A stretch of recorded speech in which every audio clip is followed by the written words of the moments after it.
was nothing more hype on TV back when growing up than the Jimmy Timmy Power Hour trilogy. You know, these days we are, for the most part, hyped to see stuff like what the MCU has been able to accomplish. Heck, have you seen the new Spider-Man No Way Home movie? It's all about the multiverse and getting even more meta. But back in 2004, we had this hype crossover that technically can also be considered doing so over a cartoon multiverse. Yeah, Cartoon Network does that now with stuff like OKKO, Let's Be Heroes, and Pibby for Adult Swim. But for my childhood, maybe some of yours as well, the Jimmy Timmy Power Hour trilogy was something along the likes we weren't prepared for. Today, we're going to explore the Jimmy Timmy Power Hour trilogy all in one video and have ourselves a nice time, okay? Is that okay with you? Good.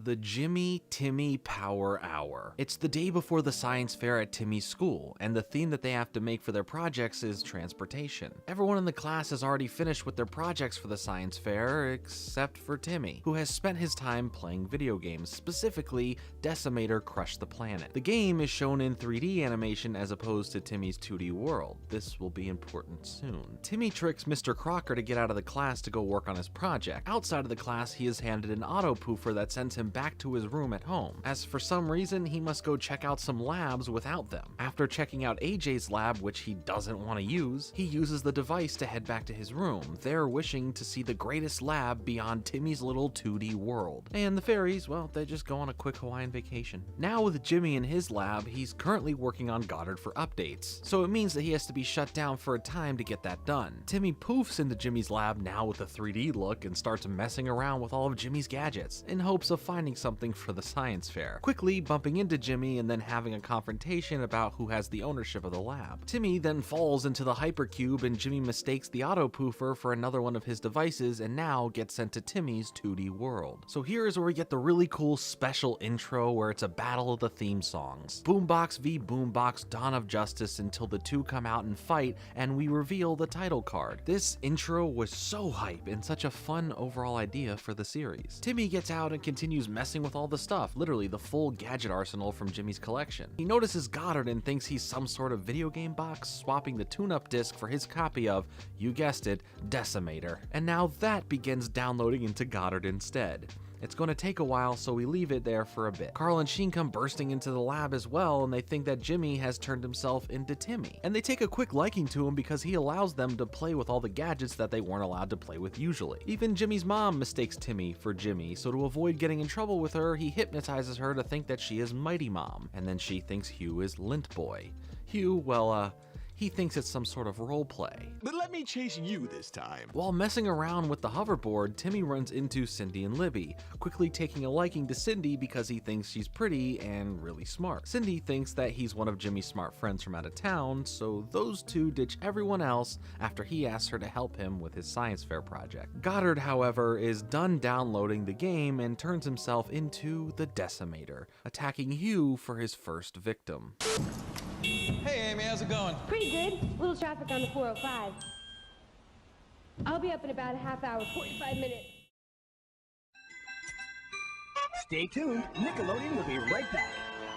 Now back in Dimsdale with Jimmy, yes, now in 2D, Cosmo and Wanda poof back into the room from their Hawaiian getaway, as they quickly have a screaming interaction with Jimmy, who just thinks that they're holograms as he believes Timmy is some sort of genius. Timmy's dad thinks that Jimmy is Timmy just in disguise to get out of his responsibilities, something he has done in the past. Here for the reasonings of getting out of doing his science fair project. Vicky is tasked with making sure Timmy, well, Jimmy, gets to school, no ifs, ands, or buts. Cosmo and Wanda really can't do much to help Jimmy as only Timmy can make wishes with them. The whole class just thinks that it's Timmy in disguise, continuing the jokes that Timmy's dad was making just a moment ago. Crocker gives him an F, which burns Jimmy's skin for it being such a bad grade. When the class is clowning who they think is Timmy, Jimmy rebuttals saying, nah, that Timmy guy, he's a genius. He invented this teleportation device and clicks the auto poofer in front of everyone, sending him right back to Timmy's room.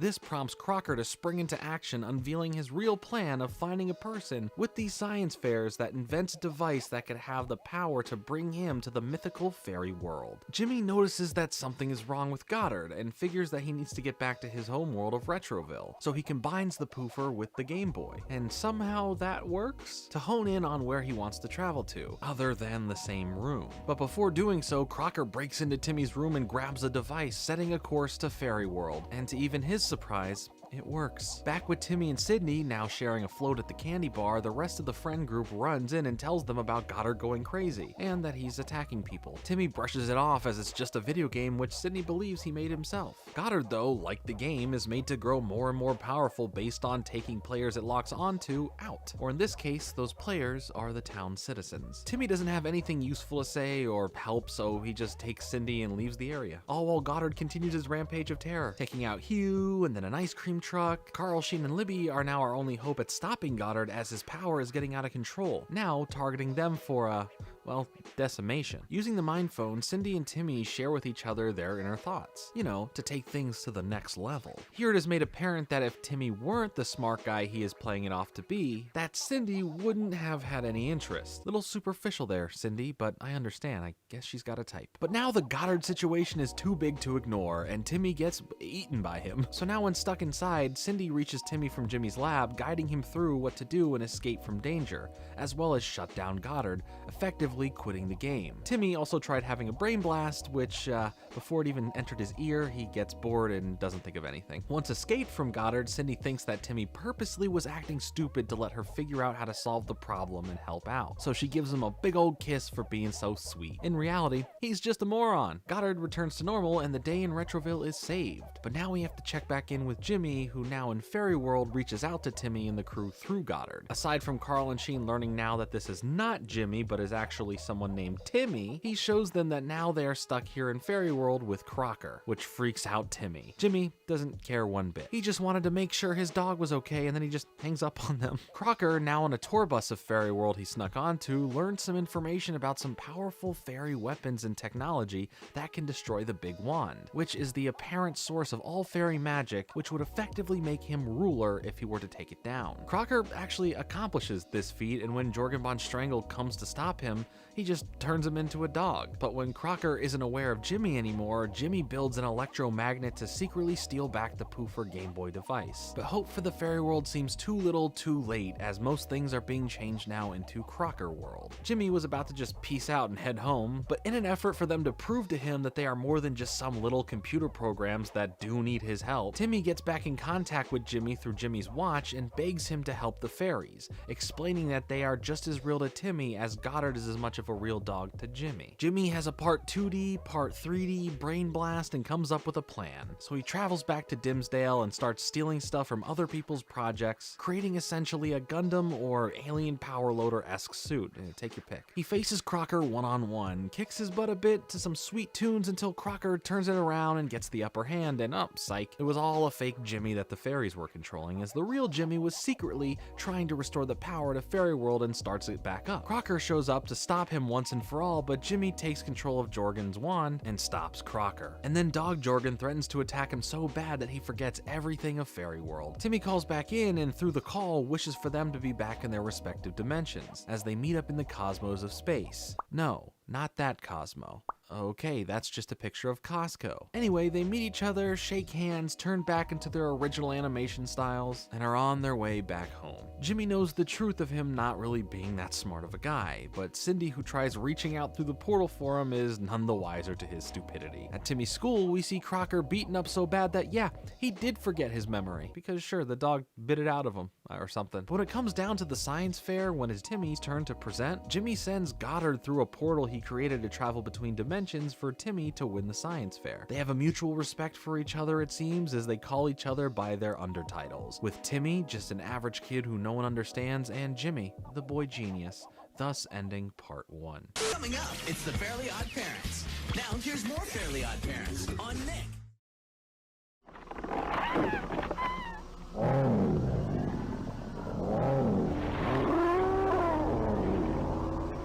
So that's the first of 3 Jimmy Timmy Power Hours, an overall fun first adventure that was truly iconic for its time, and honestly, even now, it makes good use of their individual worlds and the main characters from each of them. The only real problem being that Jimmy and Timmy only share screen time for a small portion of the episode. But that, what some may consider a flaw, is quickly rectified in both of the upcoming parts. As far as their introduction, it was a fun idea to swap these 2 characters between worlds. I love that in Retroville, Timmy in 3D looks so bulgy to the point you may question if he's in pain. I also like his all-in-one pants and shoe outfit based on his 2D look. It's just so funny. Jimmy, however, looks really good in 2D, pretty much like any other character that belongs in that show. And seeing how they handle individual threats to their unique worlds without the proper person being there is fun and engaging. It's an idea that works out pretty well, and for how they go about solving that type of problem on their own is pretty entertaining. Timmy letting someone else fix his mess in someone else's world, and Jimmy just using his overall smarts to take down Crocker. I honestly really enjoy part 1, but it's only the beginning of what's to come. Now it's time for the sequel, When Nerds Collide, this time starting with Jimmy testing bad luck for Friday the 13th. A superstition he doesn't truly believe in, as there will be a Friday the 13th dance at school. Carl, while walking under a ladder, keeps getting electrocuted, but not thanks to bad luck, rather so the electrical rod Sheen used to fix the ladder. Jimmy almost asks Cindy to the dance, but Professor Finbar Calamitous is seen robbing a bank, so he ditches her to go and stop him. Back with Timmy, he as well is having a Friday the 13th dance, one where he realizes he hasn't asked anyone out yet. Timmy thinks about Sydney and realizes that she would be the perfect date and wishes to be in Retroville once more. Hey, here's that really cool intro again, now ending with the 2. We cut to Fairy World Prison as Anti-Cosmo is sneaking around trying to break out Anti-Wanda and the rest of the Anti-Fairies. Jordan shows up to stop him as Anti-Cosmo threatens him with the power of Friday the 13th, increasing their bad luck magic. So Jordan in response tightens up the security to the maximum. But thanks to a loophole in wording, something outside of the dimension may be able to help get past the security defenses. Now back with Calamitous, he, however, was working with Dr. Moist, the guy from the episode with the algae men. Jimmy shows up and quickly stopping them like usual. Now running into the Jimmy Neutron crew is Timmy, as he makes it clear that he is here again to ask Cindy out to his Friday the 13th dance, prompting Jimmy to get a bit jealous as he was going to do the same thing. But since Cindy is already pissed at Jimmy for ditching her earlier, Timmy may have a good shot here. Timmy surprises Cindy by showing up flying into her window, and right before he asks, Jimmy comes in as well and tries to tell her that Timmy's not really a genius. So now they have to settle it the old-fashioned way. And wow, even Jimmy's friends still like Timmy better, and they're rooting for him. Before Timmy's burp cannon can get Jimmy, Goddard picks him up and places him in his rocket. So Timmy wishes for his own rocket and goes after him. Calamitous, while looking for another collaborator to work with again to do no good deeds, notices the battle in the sky. The battle ends with Timmy distracting Jimmy long enough where he crashes into a mountainside and Timmy saves him before he hits the ground. Timmy says, "Alright, later homies," and takes Cindy back to the 2D land of Dimsdale. So Jimmy sets a plan to head after them by building a full portal back there. And Calamitous is closely lurking while this happens. Once the portal is done, the rest of the Jimmy crew jump through the portal, and so does Calamitous, but not before raiding the unattended lab of one James Isaac Neutron. We see that back in Dimsdale, Timmy had wished his life to be perfectly in line with Cindy's biggest dreams, thanks to stealing her journal for a bit. Not cool, dude. This is why she should have got that password journal device, just saying. His parents are now shown to be rich, and they have a big mansion, everything you could imagine inside. But before Timmy can fully ask her out, she wants to see his lab. So while not being able to wish for the lab thanks to Cindy, he hijacks AJ's lab to impress her, which works for the moment. Calamitous is shown to have stolen Jimmy's hypercube that he has stored a bunch of Jimmy's gadgets in. Timmy's dad once again mistakes Jimmy for Timmy in disguise and forces him to do the household chores, which stops Jimmy from getting in between Timmy and Cindy for the moment. When Timmy keeps taking her to romantic locations to ask her out, he keeps getting interrupted by Carl, Sheen, and Libby, so eventually he wishes that Cosmo and Wanda will only go and listen to them, and their wishes to distract them for a bit so he can finally speak with Cindy alone. Jimmy, after sick of doing chores, notices that Calamitous has come through the portal as well,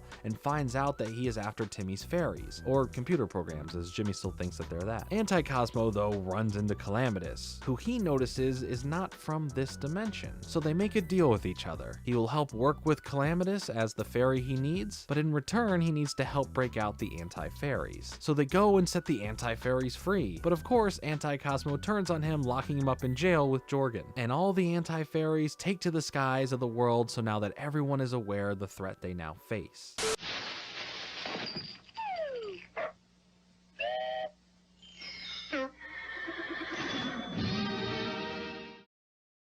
Here we go. Come on. You gotta want it. Here we go. There you go, sweetie. Thanks. I gotta lay off the corn chips. Their main goal is to blow up and act like they don't know no. Their main goal is to have it be Friday the 13th every day, bringing constant bad luck to everyone on Earth. Calamitous teams up with Jorgen to escape. I mean, the keys were left in the lock right there. That's so convenient. The anti-fairies are now flying around the world, slowing it and stopping Earth's rotation. So much like Christmas every day, but it's Friday the 13th every day. Neutron invents a way to track down his friends as they need to get the fairies back over to Timmy, which can only happen if they wish for it. So they do just that. Timmy brings them to Crocker's under-school lab that he tries to play off as his own, and while digging around there, he finds a butterfly net that he explains to the rest of them is used for capturing the fairies. It's their one true weakness. Jimmy, much like the Autopoofer Game Boy combination from the last part, combines the butterfly net with his hypercube to create a new way to ghostbuster all of these anti-fairies. As bad luck reigns amok everywhere, the gang start racking in some of their own bad luck to distract and get the attention from all the anti-fairies to come to them, which, when it starts to work, the Earth resumes its rotation and the days can move forward once more, successfully capturing all of the anti-fairies in the hypercube. Calamitous and Jorgen fuse, where now Calamitous has full control over Jorgen's body. So now here, Calamity Jorgen just smites our heroes and steals Cindy, bringing her back to the world of the 3D, as he wants to set off a bomb in Retroville to destroy the Earth and be in charge of the new world. Jimmy and Timmy are shown to have survived the smiting and were just turned into snails thanks to Jorgen's wand, and now as the bomb is getting prepared, they turn Cindy into a goldfish, and the countdown begins. The rest of the friends work together to distract them as Jimmy and Timmy secretly start working on a plan. The fighting between Jorgen and Calamitous continue as they notice the angrier Jorgen gets based on the rules or for fairies doing stuff weird in general that makes no logical sense, a bit of him comes back into control. They turn Sheen into a fairy himself, so Sheen and Cosmo ride around a flying hot dog, with it being so illogical it would bring more rage from Jorgen, so they keep amping up the weird factor more and more. They fake out Jimmy wishing Timmy Turner was gone, which breaks the biggest rule of them all, opening a shot for them to begin gene splicing them back apart, which is a success, but what they didn't do is deactivate the bomb, which goes off, everyone dies, the end.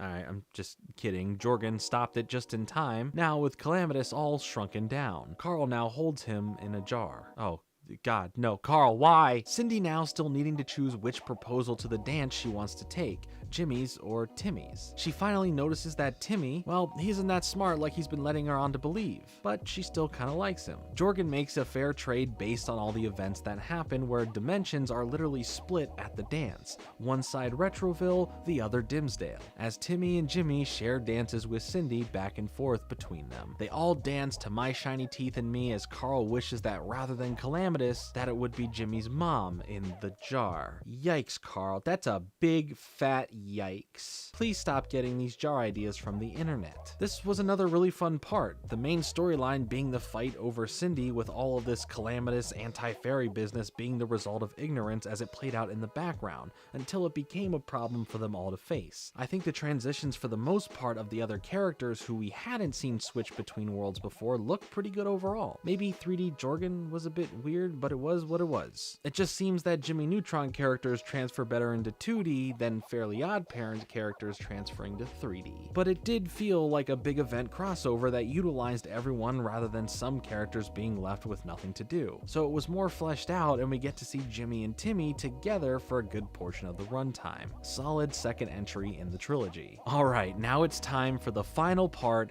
titled The Jerkinators. Starting once again in Retroville, Jimmy, Carl, and Sheen are working on a portal device. He uses it to look into other dimensions, with one of them being Dimsdale, to see Timmy once more. Timmy shown to be trying to spend time with his friends, which are all too busy to hang out with him, so he wishes to return to Retroville again to see Cindy. Jimmy overhears that thanks to his portal. Alright, that's some invasion of privacy right there. They literally once again run into each other, right as he appears in Retroville, and they continue to fight over who can go see Cindy, and after they crash land right at her door, they find out that she is out of town for a week. So naturally, Timmy asks Jimmy if he just wants to hang out, which after being confused by this says, Okay, Okay, sure. This shocks Carl and Sheen to see them put down their feuds and just hang out. Hey, here's that really cool intro again. After sitting around trying to find something to do, Eustace Stritch shows up in town and causes havoc. Jimmy and Timmy team up together to fight him. As the battle rages on in the background at the candy bar, we see the rest of the friend group finally take notice of what's happening outside. Sheen and Carl ditch the $17 bill on Libby. Jimmy and Timmy, however, start bonding over working together, mixing Jimmy's smarts and Timmy's fairies, or computer programs depending on who you ask, as Carl and Sheen start becoming extremely jealous of their newfound friendship, and I guess that they're not needed. Chester and AJ find out that Timmy has new friends that aren't them, while Timmy takes Jimmy into the world of the Crimson Chin to fight his rogues gallery of enemies. They find out they're beating up these bad guys just a little too easy and seek more of a thrill at this point since they work so well together. While heading out, Jimmy drops his portable portal, or the Porta-Portal, as Chester and AJ sneak their way into Retroville as well. All the friends meet together and all are mad at Jimmy and Timmy for neglecting them all. And to be fair, for AJ and Chester, they neglected Timmy first, okay? And thanks to Deus Ex Cyndia, appearing in front of them is Cindy as she returns home from her trip early, with their new plan of having her get in the way of them and having them fight over her once more, completely severing their friendship. Jimmy and Timmy are too busy creating the ultimate villain since they need more fun and a tougher challenge. Cosmo and Wanda suggest that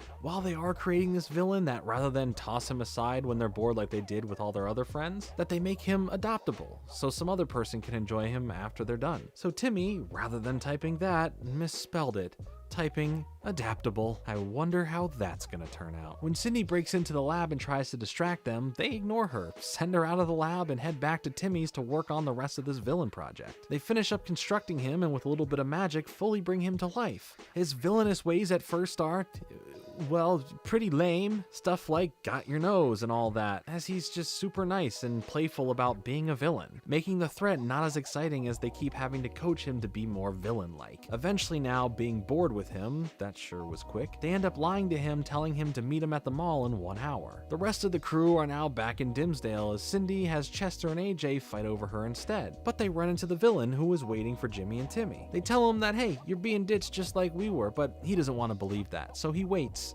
and waits and waits for such a long time that seasons change, or as Cosmo says, wow, I can't believe all this weird weather, day and night cycles, etc. all happened in 1 hour. The villain, now actually angry, both sad and filled with rage, starts adapting, getting stronger and more powerful. So when the villain finds Jimmy and Timmy, he finally is the villain they've been wanting him to be. Yeah, baby! That's what I've been waiting for. That's what it's all about. Woo!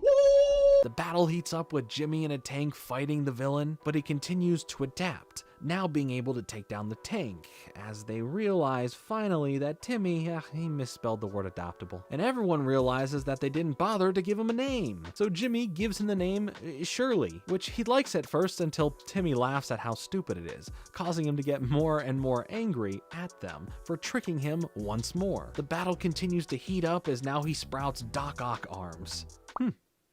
Timely. But now the city is starting to get destroyed because of their fight. This challenge they built for themselves may be getting out of hand, so they try and use their failsafe Destructo chip they had installed, but his adaptable body is able to stop this from happening. He then captures the two of them and starts draining Jimmy's smarts to the point where Jimmy is basically Timmy. Now with all these smarts he stole, he then takes and eats Cosmo and Wanda's wands, so now he can be evil, smart, and oh yeah, magical. This turns Cosmo and Wanda into regular people, I guess. They try apologizing to him for a brief moment only to trick him once more. You'd think they had learned their lesson by now. So they send Galactus here a letter saying that they escaped back to Retroville, which they technically didn't, so that's another trick. And while he's gone and distracted, Jimmy and Timmy go and beg their friends for help in this situation and plead that they're very, very sorry, but they don't want to help after feeling neglected and unwanted. Not Shirley over there in Retroville now, who's looking a bit rough in 3D, I'm not gonna lie, gets angry not finding the dynamic duo, so he starts transporting the citizens of Retroville into a new pocket dimension that he has created that is both parts 2D and part 3D called Retro Dimsdalaville!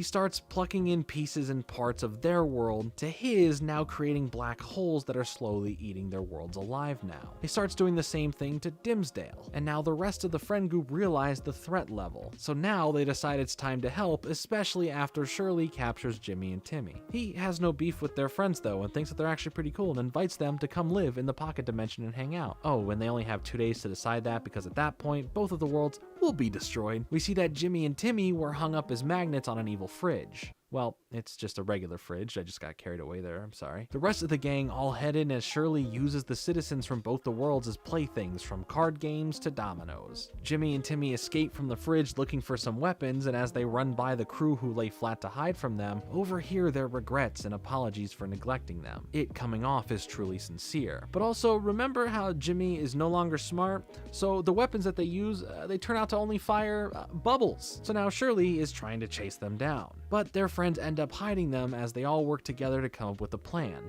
some way to trick him into adapting out of the things that he adapted into. First, Sheen and AJ trick him into shrinking in height so he can play basketball with them, which works pretty easily. Next is Cindy and Libby having brunch with him at a restaurant that doesn't allow weapons in, successfully having him remove his arsenal. Carl then gets his attention, but Chester gets tangled up, missing his chance with the butterfly net. But honestly, let's just blame Jimmy, who along with Timmy were meant to be sneakily driving away in a monster truck. Not so sneaky there with a monster truck, I guess, but as Jimmy just honks the horn for fun, which alerts Shirley to where they are. But the plan somehow comes together as the butterfly net gets placed over him, forcing him to regurgitate the wands back, since magic, it doesn't work in a butterfly net. Now Timmy wishes for him to lose his strength, and both Timmy and Jimmy start apologizing to everyone and to Shirley for how they treated them all, and wish for everything to go back to normal. They then set up Shirley with his own restaurant, making him have a true purpose other than being another tossed aside thing. The worlds are saved, friends are all happy again, and it looks like Cindy and Jimmy may work out eventually. And what does Timmy get?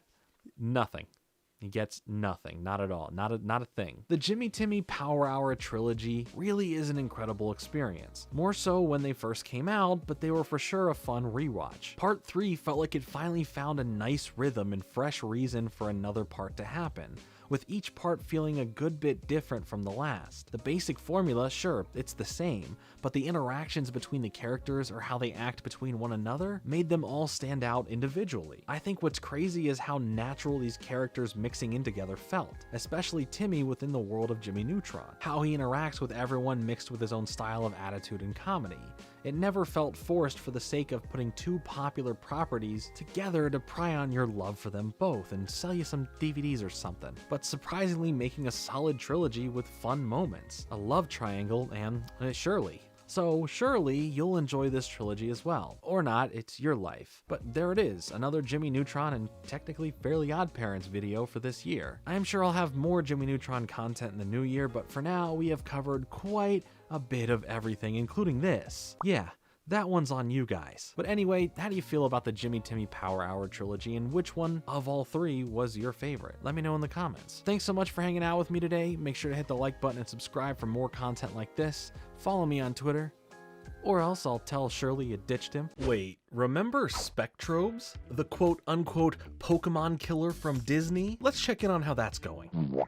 Well, I sure do remember it, as I was the kid that was infatuated with any piece of media that revolved around collecting monsters in some form or capacity. Obviously, there was Pokemon, but stuff like Digimon also had a huge pull for me. To an extent, Yu-Gi-Oh! As well, but that's more in of the monsters in a card collecting sense, so I don't use that as the best reference here. And now there are plenty more examples, but for me, those were the biggest and most prominent franchises growing up that had me begging my parents to purchase them for me. But for my curiosity, mixed with a really good marketing campaign, Spectrobes looked to be the next big thing, and with it directly targeting the same device that Pokemon was on, it seemed like a no-brainer for me to want this. For this to be a success, and Disney to have their own little slice of the Pokemon pie. That pie flavor is money. Suffice to say that while Spectrobes had great plans and a seemingly well-executed lead-up to the game's release, the franchise ended after 3 games, 2 for the Nintendo DS and 1 for the Nintendo Wii. But my time with the game when it came out has never left left my memories, especially from using the input cards, utilizing the touchscreen features in a fun way, and yelling at my DS to have the Spectrobes I unlocked wake up.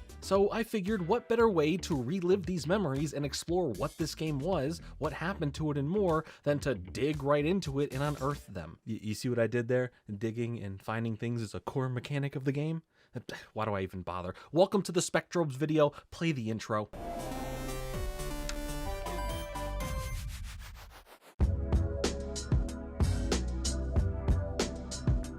It all started with an idea. Disney, while being the massive monopoly they already are, still hadn't reached the unfathomable heights they have today, now owning Marvel, Star Wars, and all of Fox. But the one department that was always hit or miss for them was their stake in the gaming space.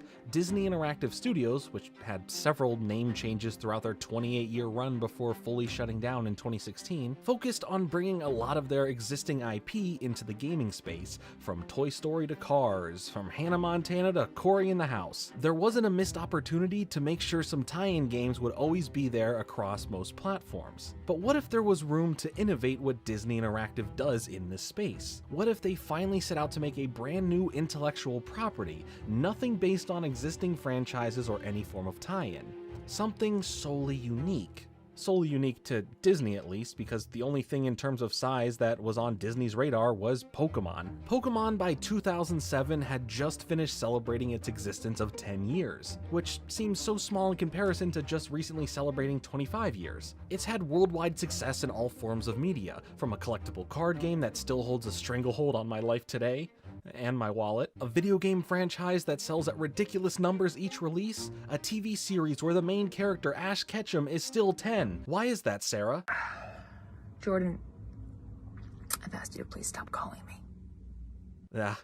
She's such a goofball. With Disney paying close attention to anything bringing in that kind of notoriety and moolah like Pokemon was and still is, they needed to step up their gaming department, reach into their endless pockets of cash, and fund what was claimed to be the Pokemon killer. Disney then sought out Phil Barlow and Helen Mayer, a duo who have worked together on projects like Godzilla the Series, Extreme Ghostbusters, and my personal favorite holiday film of mine, 8 Crazy Nights. You're out of line, Stone. Hubba bubba. Jennifer, she does this to me every time. That's a technical foul. Oh, Ben, and that just gets...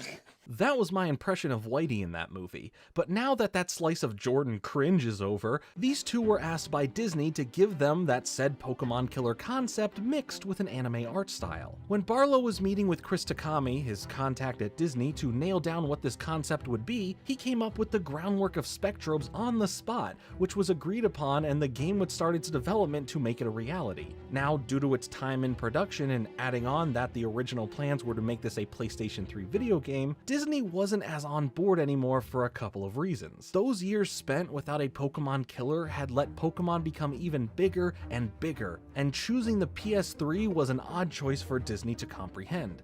At first, you might say, yeah, there really isn't anything like Pokemon there, so it's an open market, right? Well, it's not that simple. Disney wanted to look at where the demographic is and not where it wasn't. The demographic for Pokemon is on handheld devices. At the time for the Game Boy Advance, but in 2006 for Japan and 2007 for the United States, we would see the real first major releases on the Nintendo DS with Pokemon Diamond and Pokemon Pearl. Disney thought if you want a piece of that audience, you have to go to where they are first and foremost. Interestingly though, Phil was confused as to why Disney wanted to go after the same place Pokemon was on and why Nintendo would be on board with this being on the same console in the first place, claiming that going to the PS3 would be the right way to make a game that targets Pokemon directly. This really wouldn't result in anything as Disney would have final say since they have full rights to the IP. Unfortunately, at some point, Disney decided to take the project away from Phil and Helen and put the project in the hands of the Jupiter Corporation, a studio that actually had ties to the Pokemon franchise by creating the Pokemon pinball games, as well as games like The World Ends With You, Kingdom Hearts Chain of Memories, and much more. What they liked about Jupiter specifically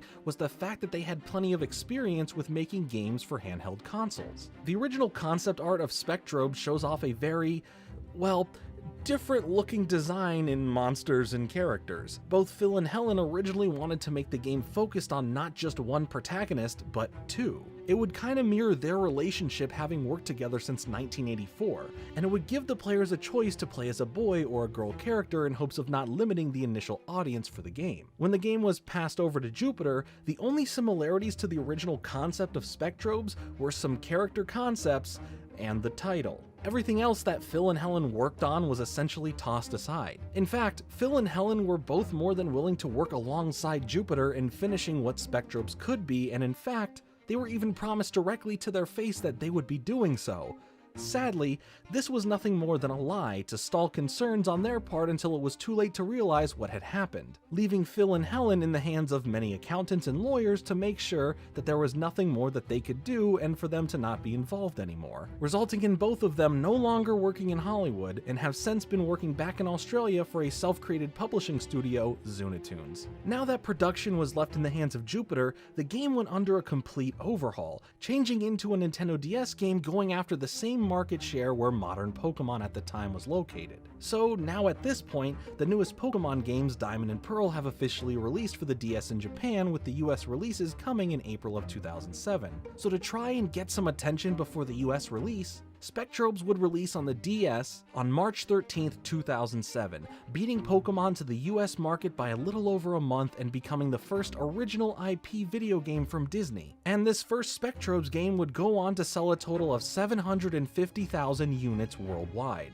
Pokemon Diamond and Pearl would sell nearly 18 million units. Now, this was only the game's first entry ever. To expect it to beat out Pokemon, that with each generation releases a minimum of 2 separate versions of the game, is a bit of wishful thinking. But the series wouldn't end here, and we would see more from the world of Spectrobes soon. But what is Spectrobes? Let's take a look at the game itself. The fate of the universe is in your hands.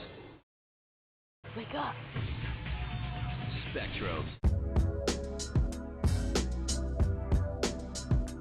In space, our main characters Rollin and Gina are a part of the Nanario Planetary Patrol, who are sent to go and investigate something that had crashed on one of the planets in their system. Rollin is a pretty easygoing dude who is pretty blasé when it comes to the work he has to do, but despite that, always gives his best when he's going into a fight. Gina, she is less brave originally, but is helpful in many ways, dealing with technology and being supportive with her knowledge, but less helpful when remembering to file mission reports back to the commander. You had one job, Gina. You assume the role of Rollin while Gina ends up as an NPC who stays aboard your ship. Upon your arrival on the planet Daichi, you enter a rainy and presumed desolate land with nothing really in sight. That is, until you find a Prismod next to a crashed capsule that looks to have an old man stuck on the inside. Before thinking any further, a black and purple tornado comes out of nowhere and attacks Rollin, leaving him in a battle instantly with 2 weird creatures by his side, as he has to defeat 3 of the same type of enemies in the game,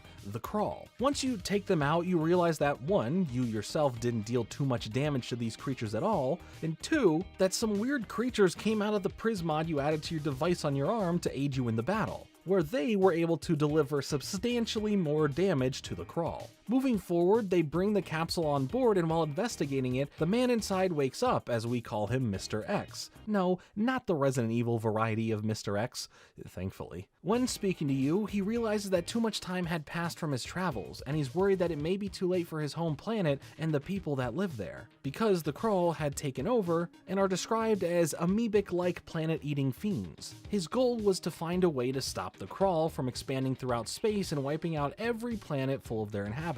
He mentions that the Spectrobes could be the answer in stopping the Crawl. Gina responds, giving us a bit of context as to what the Spectrobes are: extinct creatures from ancient times that are nothing but fossils right now. I guess Gina just didn't see the fight outside with the tornado and the Spectrobes that came out of my wrist, but okay. The fossil part though does excite Mr. X, as he had hoped that there were fossils still around here for said Spectrobes, as well as minerals. I'm really refraining from making some sort of Breaking Bad joke or reference here, so you're welcome for me sparing you from that. They're minerals. But regardless, Mr. X's mission doesn't seem to have failed, as this was the star system he was looking for, as it is the origin star system of the Spectrobes. Rollin explains to Mr. X that he had an encounter with the Crawl and some creatures came out of the device, which shocks him as he was able to use the Prismod, alluding to Mr. X not having such luck. And now with the Crawl in this star system, Mr. X warns them that they need to prepare for battle by finding and awakening the Spectrobes in order to stop this impending threat. To back up what he is telling them, he hands Rollin a Kamapod fossil, and is told that he needs to awaken it so he can have a grander picture of what needs to be done to save the star system, and the rest of space in general, from the Crawl. Using the lab system aboard the ship, you have to yell at the right levels you're indicated to into the DS's mic to wake up the Spectrobes from their fossil state. Rollin is shown to be the only one out of the group that can actually communicate properly with the Spectrobes to bring them back to life, and have the ability to use the Prismod. When you first awaken a Spectrobe in baby form before it's all leveled up, it's not used for battle, but rather a partner to follow you around outside of battle to help locate minerals, cubes, and fossils underground for you to dig up, being one of the game's main mechanics. From here, you're set upon the land to look for these items and Spectrobes while you deal with ongoing attacks from the Crawl. When your commander calls you in after the mission, you are told that there have been reports throughout the star system of those vortexes running amok, and he needs you to focus on continuing what Mr. X explained for you to do. Sorry, Aldous, that's what we find out his name is. But before you can go back out in the field, the commander knows the dangerous stakes out there, and how Rollin himself can't really fight back against the Crawl like the Spectrobes can. So he sends them out to the security center where Rollin is given his iconic sword and blaster. Now your journey to investigate and stop the Crawl by finding and awakening Spectrobes to fight back against them has begun. The game's main functions can be split into three main categories outside of the storytelling and dialogue, with exploring the land and excavating out various items and fossils, awakening the Spectrobes and having the ability to level them up and swap them around, and of course, the battle system. In between the story and exploration, the battling is what you'll mainly be doing throughout the game time. Like I mentioned, the damage you deal as Rollin isn't too great.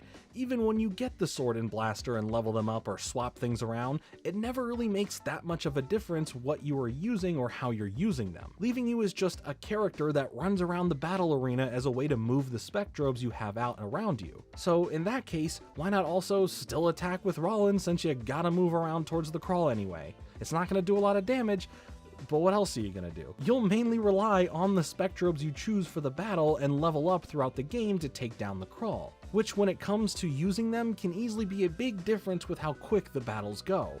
And for the most part, they never really feel too quick, which sadly hinders part of the enjoyment of the game. The battles don't have this callback feeling that make you want to go and enter the battles and reap the rewards. Instead, trying to avoid the battles seems more fun in your efforts of mining for goods across the different planets, or just to get to the next part in the story. Spectrobes in battle can have a nice mix of abilities, from being able to have close-up or further ranging attack moves, some giving you options of multiple and more intricate moves, making leveling up, swapping them in and out, and carefully crafting your team a nice bonus for any time the battling feels a bit too stale. As for the rewards from the battles, you never really feel all that rewarded enough per battle, being rewarded with very small amounts of Minergy, which is the main thing that you want, as they are essentially the experience points used in leveling up the Spectrobes. But then we have typings, which here are called properties, and when you think about Pokemon, this makes you go, oh no, this should be interesting, and really skill-based, depending on how you build your team and plan strategies. But this isn't Pokemon, and there's only 3 typings that your Spectrobes and the Crawl will be. The third game throws them all out the window for a new 5 that seem a bit easier to understand what they are. Aside from that, when it comes to the Crawl themselves in battle, the fight they put up isn't much, as the AI isn't too intensive, making these slower battles feel even more like a time waster than an engaging mechanic that drives you to keep battling. And to utilize the DS's touchscreen capabilities in game, the mining features are way more fun and net you a better return for your time and for what you can unlock. You're able to get more tools in order to help you carefully excavate everything out by making sure you're careful as to not damage the items, in turn making it a bit more fun to play. And it's also kind of therapeutic in a way. I honestly would play a game that only has you creatively do this for hours, and I'd be a happy little Fringe. With these 2 main elements combined, the battling and mining, the game's pacing balance does come into question here as to if I feel like I'm having fun playing through it. I like the story, I like digging things out of the ground, I like collecting the Spectrobes, but the battle mechanics feel severely lacking, and presentation-wise, extremely underwhelming. And it feels weird to say that I genuinely enjoy so much of this game, and the game series in general, because of the parts that I mentioned I like. But at least with this first game, it hurts those nicer sentiments because it's such a big chunk chunk of what the game is. I'm not playing for the battles, I'm playing for the lore, not the bore. But for the Pokemon-esque aspect of the game in collecting and leveling up these Spectrobes to fully see their forms, it's really cool. Some of the coolest designs out there that look and feel powerful, most times giving me a Digimon-inspired look more so than anything. But what makes them all feel special is that they all are heavily themed after their ancient lore, looking as if they come from a long time ago, resembling these great mythical protectors in the style of statues or carvings. There's so much to like here, but unfortunately, it's constantly battling its simplistic and lackluster battling system. While it's not bad for the sake of being unplayable, it just feels unenjoyable. Getting through Spectrobes, it still felt worth it, however. The story isn't too in-depth, but it has enough lore and cool sci-fi elements to keep your attention. And once again, the Spectrobes themselves make you want to play, so you can find them all, see what they become, but not so much to use them for battle. But what's a Pokemon killer without adding on a secondary function that works both as an interesting gimmick and a way to emulate Pokemon cards, but like on a much smaller level? With each copy of the game, you would get a pack of 4 input cards, and you would be encouraged to collect them and trade them. But what makes them more unique than just having a collecting and trading tagline to them was the fact that you can lay them over top the touchscreen of the DS and tap the open slots in the right order to unlock Spectrobes, minerals, and custom parts in-game. For the third entry of the series on the Wii, the approach went to entering a code from the cards and connecting the dots in the right order, resembling constellations. But before you say that's some sort of locking content behind a paywall, it was possible to unlock everything from the cards without even using them if you can find the right patterns. And the fans of the game online posted guides, templates, and information on how to do so. So technically, you can unlock all those goods within the game without needing those cards. As far as the rest of the Spectrobes franchise, it does a major upswing in so many departments, but would that be enough to continue the franchise along after a rocky start? Battle your Spectrobes beyond the portals. Spectrobes beyond the portals.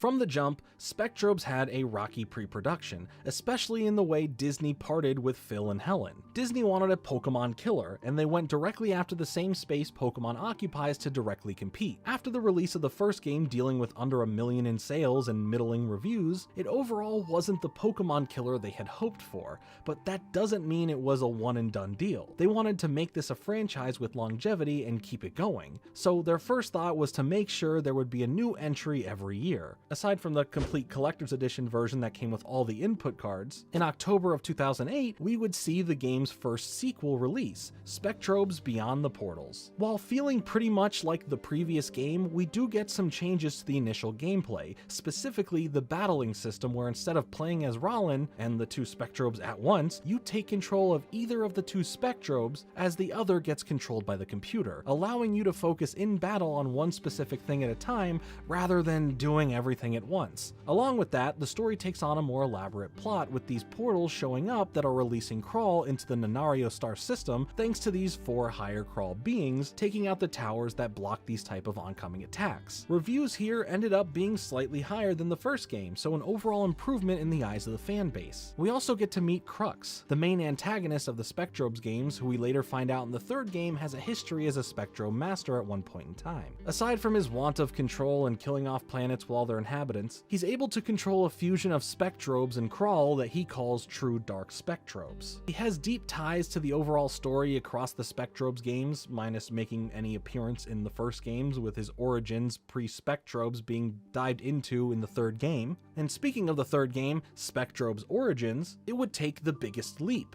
moving from the limitations of the DS and moving to Nintendo's flagship console at the time, the Nintendo Wii, now being developed by Genki instead of Jupiter and releasing in August of 2009. The first major thing that you'll notice is the obvious graphical upgrade. Of course, moving to a console from a handheld will turn anything into a better looking product, but wow, this game genuinely looks gorgeous in comparison to the DS games. Another thing you'll notice is that Gina is finally a playable character, harkening back to the original vision the game had under Phil and Helen's original concept, so if anything, that was really cool to see. The game expands greatly upon the concept of Spectrobes taking the exploration into a third-person perspective rather than a semi-top-down look. You're essentially doing the same thing as the DS games, but everything feels so much more refined here. A nice touch to the battles is that there isn't a vortex that brings you into the battle arena of sorts, but rather occur naturally within the worlds you visit, giving a more open feeling with less restraints. It looks and feels more engaging than ever. Now when it comes to waking up the Spectrobes you dig out of the ground, you don't need that little Nintendo Wii microphone add-on you bought for Animal Crossing City Folk.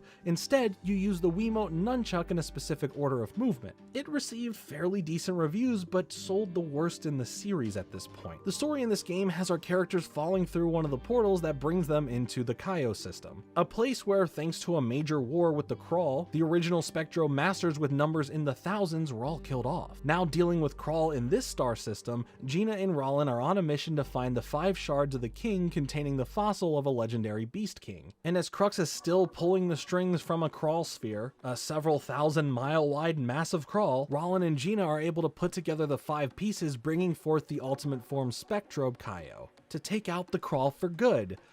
Until you see the post-credit scene teasing something that was never fulfilled. Also, the game had voice acting, which was a huge plus in bringing our main duo to life. And here's a weird yet fun connection. Since I've been covering the series of Ben 10 on my cartoon channel, this stuck out like a sore thumb, so hear me out, this is pretty fun. When Ben becomes older in the franchise in Alien Force, the voice actor for Ben changed to Yuri Lowenthal. Yuri also happens to voice Rollin in Spectrobe's Origins. But the Ben 10 connection doesn't stop there. Thomas Perkins, a character designer on Ben 10, was directly trained by the original concept designer for Spectrobes, Phil Barlow, when they were working together on Extreme Ghostbusters. I just find that so interesting, and I hope you did as well. Such a weird little connection between the franchises that impact neither of them. Anyway, the games put up as much of a fight as they could within the space that they went after. I mean, the ads and the trailers alone garnered quite the attention, but here's the thing. To be a Pokemon killer, you need to be on a Pokemon production level. Like I mentioned earlier,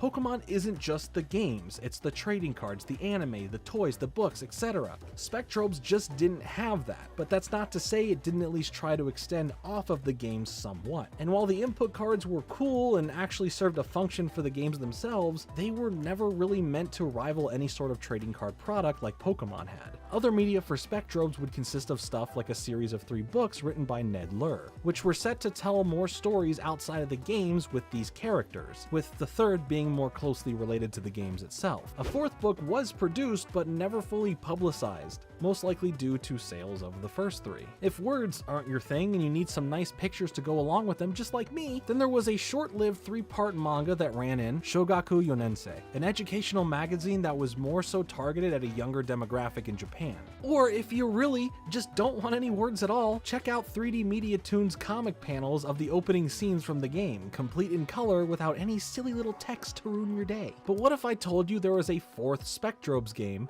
No, for real, y'all have cell phones, right? That's right, a mobile-only Spectrobes game was released that has you fight space pirates over missing Spectrobes after Rollin recovers his Prismod back from them stealing it. As of 2015, however, the game was taken off the Apple App Store and no longer available for download. But the real question is, what about some sort of cartoon or anime? I mean, these protagonists are practically begging for it. Well, there were a bunch of webisodes released in promotion for the games. The first game alone had 10, which all focused somewhat on the plot of the first game, with the last 4 made for Beyond the Portals. But what about Spectrobes Origins? Well, instead of continuing with more webisodes, they instead just re-released all the previous episodes in order to promote the game, which is kind of a bummer to see, but seeing how this was their last attempt at the Spectrobes franchise, I'm not really surprised. All in all, Spectrobes was an idea that had great ambition, but maybe not the best intentions initially from Disney. The original concept of the game series felt like there was some thought out and thoughtful planning to make everything feel a bit more special. But when you set out directly to take on another major entity and remove the thing that would make it special, the soul of it, you lose sight of the bigger picture, and you no longer have that longevity. While I grew up with these games and have enjoyed my time with them, there just isn't a lot that brings me back to them. Sure, the designs of the creatures can range from cute to really cool, offering some nice Digimon-esque vibes mixed with an ancient aesthetic. It's just not enough when the games don't offer enough in its other departments. Whether it's the gameplay, or the not as easy to navigate menus, or just overall a pretty simplified story, the sci-fi action RPG series never fully got to hit its stride after 3 games on 2 different platforms. I do think there is potential here to revisit and revitalize the franchise for the modern day, but it would really be up to Disney if they'd want to risk the investment after the entirety of the Spectrobes games sold a total of 1.6 million copies, with each iteration selling less and less upon release. But what about you?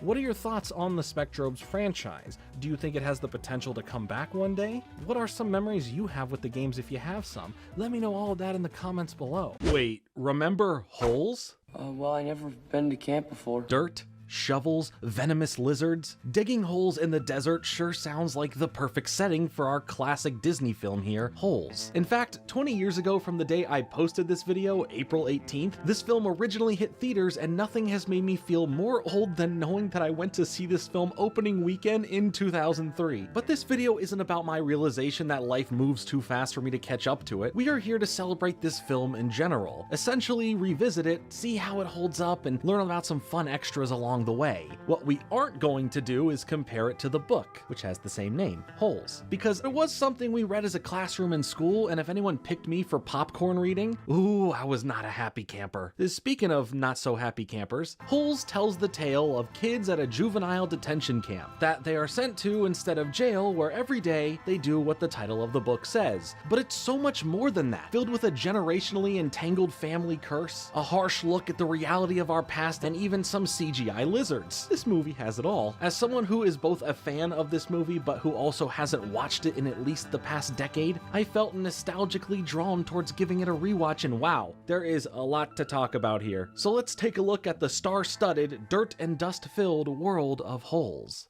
So, where's the lake? Couple things to note right off the bat. First, this was the early 2000s, and there was one TV kid actor that was starting his rise, and that's Shia LaBeouf. This was his biggest movie role away from TV yet, putting him center stage coming right off the incredible television run of both the entirety of Even Stevens and his heartbreaking performance for the TV movie for Disney, True Confessions. If you haven't seen that movie, please watch it. Disney wasn't done with Shia just yet, and with Holes, well, Disney knew how to bring their Disney Channel audience to the theaters. So right away, some pretty great casting for your main lead, at least for the main lead of the kids in the film, as they also have heavily marketed the adults that would appear in the film, I guess in a way to sell it more to parents coming to see the movie. Because trust me, there weren't any 9-year-olds clamoring to see Jon Voight in the role of Mr. Sir. You think that's funny? But in saying that now as an adult and a film enthusiast, yeah, this cast is pretty stacked here. Sigourney Weaver, Jon Voight, Patricia Arquette, Tim Blake Nelson, Henry Winkler, Eartha Kitt, the list just goes on. The director of the film, Andrew Davis, was pretty much known for more action-based movies, so when it came to agreeing to direct Holes, it was something that he felt could offer a more creative venture, that he knew he was capable of doing. He even got the author of the book, Louis Sacker, to jump aboard and worked closely with him to adapt the book into a screenplay, and how it should all be paced. So then it was time to shoot this sucker, and to make things more fun, this film would shoot for 10 weeks in the summer of 2002 in California, with a lot of it being outside in temperatures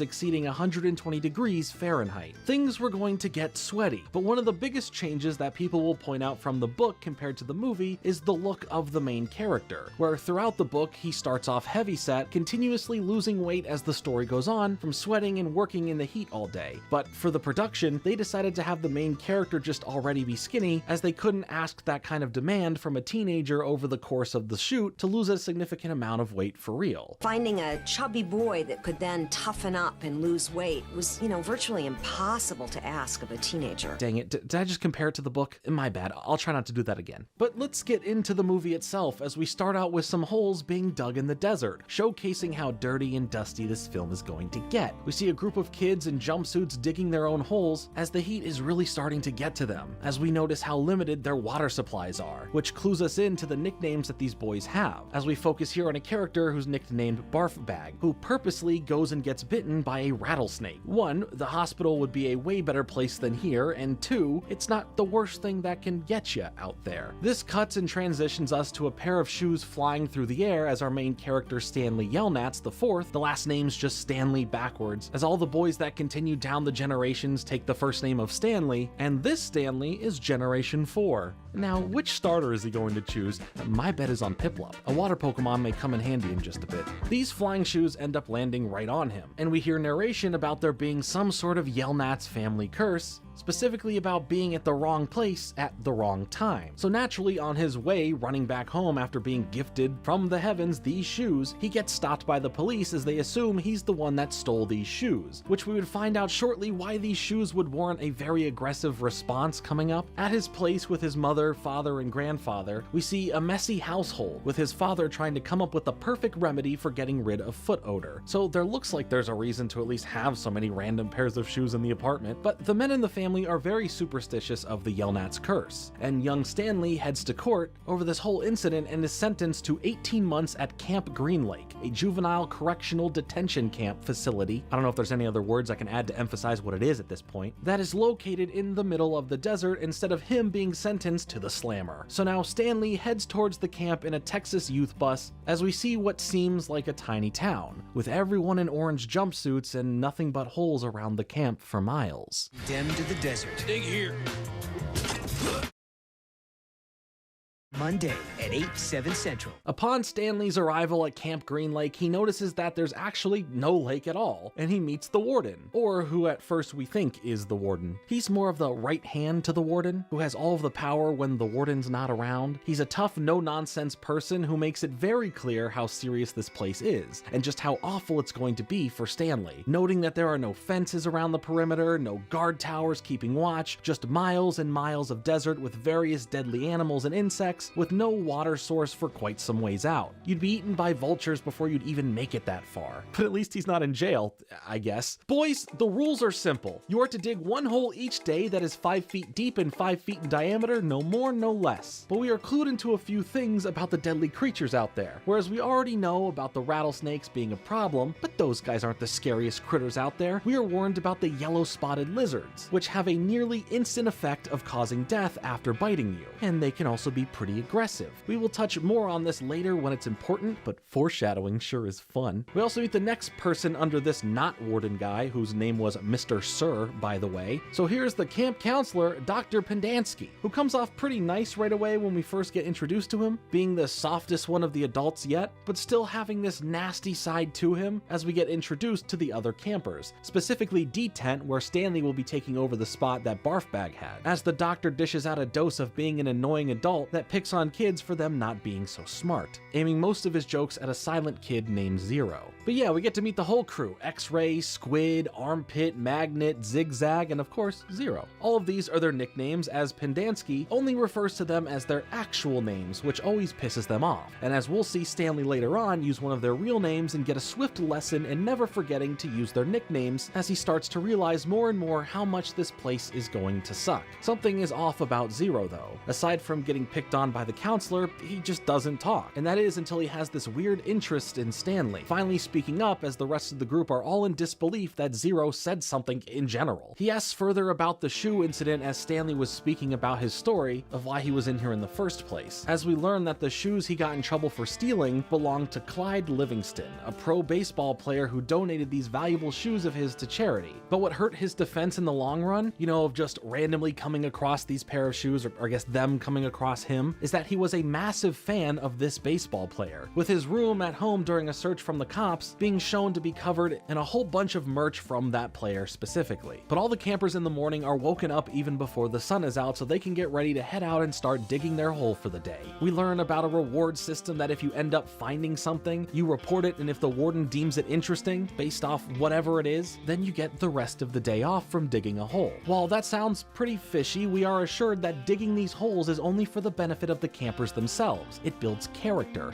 and possible heat stroke. Throughout the movie, we get two other stories at play aside from the modern day story at the camp. One that wraps up quickly in its base story that takes place the furthest back but ties in heavily to the overall plot and specifically the characters, and another that is placed throughout the film as we learn more about the past of this area that plays into the story today. The first backstory we get heads back the furthest, where we hear the tale of Stanley Yelnats IV's no good, dirty, rotten, pig-stealing great-great-grandfather, who, while trying to figure out how to earn the hand of a fair maiden, he must win the acceptance of the girl's father, who is courting off his daughter, against Azamat from Borat, well, I guess this movie was 3 years before Borat, semantics, who has offered the father a really big pig, which the father is into that gift over this guy's who's just wanting to offer his heart. So he turns to a fortune teller named Madame Zeroni that offers him a pig that he must carry up a mountain to a water source to help nurture it into a pig large enough to beat out this other man. But before he leaves, the deal only works one way. You can have the pig, but notes that if he doesn't come back for her to bring her up the mountain, then him and his whole family will be cursed from there on out. So of course he takes the pig and begins doing what he can to raise it into a large pig. And after some time has passed when the pigs are presented to the father, the pigs weigh the same. So the father leaves the decision to his daughter, and to Yelnat's surprise, she has to think about it, even though he already assumed that he's the surefire choice that she wanted all along. Before she even makes her decision, he bows out over all of this, tells them to keep the pig and catches a boat ride that will bring him to America. But there was one thing that he forgot to do, as Madame Zeroni causes the curse to set in, as the lineage of Stanley Yelnats would begin, starting with this guy's firstborn son, which plays into the lore of the other flashbacks we'll see throughout the film, where we hear all about Kissin' Kate Barlow, an outlaw that ran with a dangerous group to rob from banks and stagecoaches as she leaves her victims with a lipstick-covered smooch on their head. Stanley Yelnats I ties in initially to the story through being robbed by Kate, but not killed by her. She only stole what he had on board, like this chest. But from here, we will tie back into this story as we move along. Back at the dig site, we see how fast Zero is at digging holes, as the others also finish not too long after, but Stanley is still finishing up his as the sun leaves the sky for the day, being the last person back to camp, being surprised by Mr. Sir, who holds a gun directly at him. But after this shock, it was actually aimed at a yellow-spotted lizard right behind him. A very CGI yellow-spotted lizard, and Mr. Sir eviscerated it off the face of the earth, and its face off of its face. I don't even want to show you this part, where we get a close-up of the gruesome aftermath of this little fella. Now, let's finally chat about this thing, the yellow-spotted lizard. Well, here in the film, these Texas-based lizards, well, they aren't real. And for shooting this movie, they worked with real lizards that they brought in that had a certain look to them, but were not yellow-spotted, nor were they a threat. And they ended up mostly having them in the film as CGI or random set dressing, so it is what it is. But yellow-spotted lizards are technically real, except they look like this, and they are more so found in Central and South America than North America. But they are venomous, so that part at least still checks out. There's a little fun animal fact for you today. But now the days start coming and they won't stop coming, and more holes are dug, with the narration backdrop of Stanley writing to his mother about his experience here, as he lies about it all, mentioning how it feels like a regular summer camp, and it's fun more so than a prison. But this was all in the effort of making his parents, specifically his mom, not worry about him. He doesn't want to cause more stress, as the family is dealing with a lot currently, as we'll see. He then gets picked on for even writing letters to his parents, as the other campers have been conditioned to feel like they are unloved and unthought of, from their own personal experiences and what this environment at the camp breeds. Later on, when digging, Stanley finds a fossil of some fish that are pretty cool, but not cool enough to excite the warden, so he doesn't get the rest of the day off, which kind of starts setting up some red flags about what findings even qualify as something of interest. But hey, at least we have proof that this barren desert was once a lake, and possibly a green one. We start getting a taste of the flashbacks where we meet Sam, an onion farmer who brings his goods to the town from his boat, the Mary Lou, across the Green Lake, and he also has a donkey of the same name. His goods are what he has made with his onions, claiming them to be the cure for everything,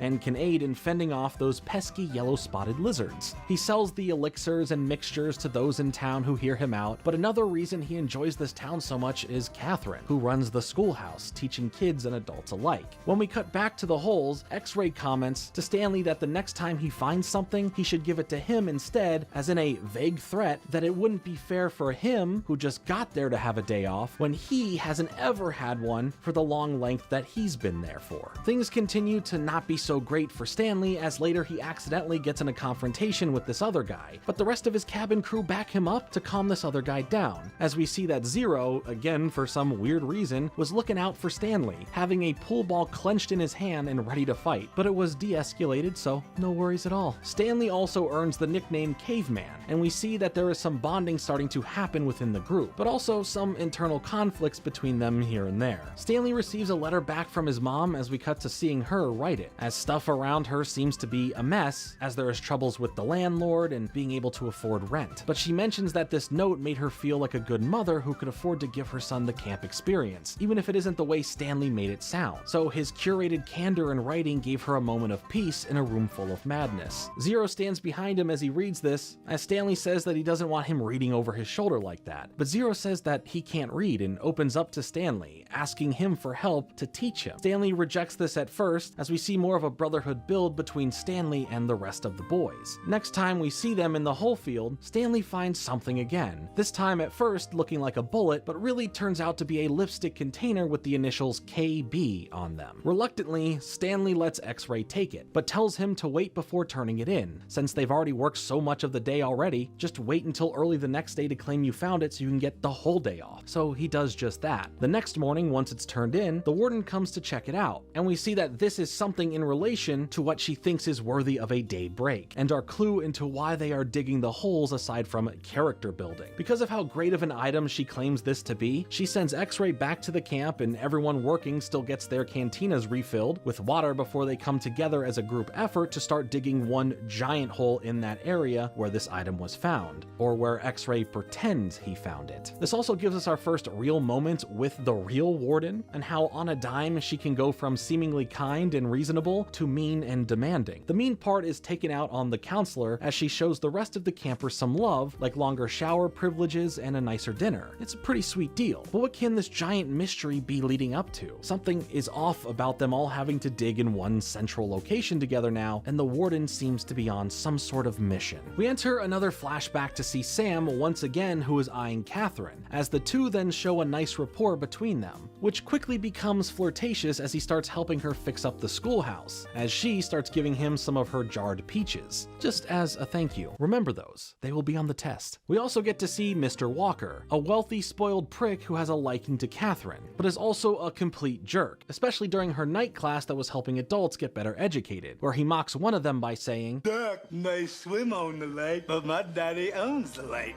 And even after that, he asks her out on a date, but of course she rejects him, and then building up some suspicion that Sam has been spending a lot of time with her. Sam keeps helping her out with fixing stuff up, saying, "I can fix it," as she finds more things for him to work on, coming to her once again when she was crying, saying, "I can fix it," as they share a passionate kiss. But who's that out there in the window, being rained on? It's none other than Mr. Walker himself, where we later cut to Sam not being around, the schoolhouse being lit on fire, and a distraught Catherine running to the sheriff for help, only to find a drunk man who tries making a move on Catherine and mentions that they are hanging Sam.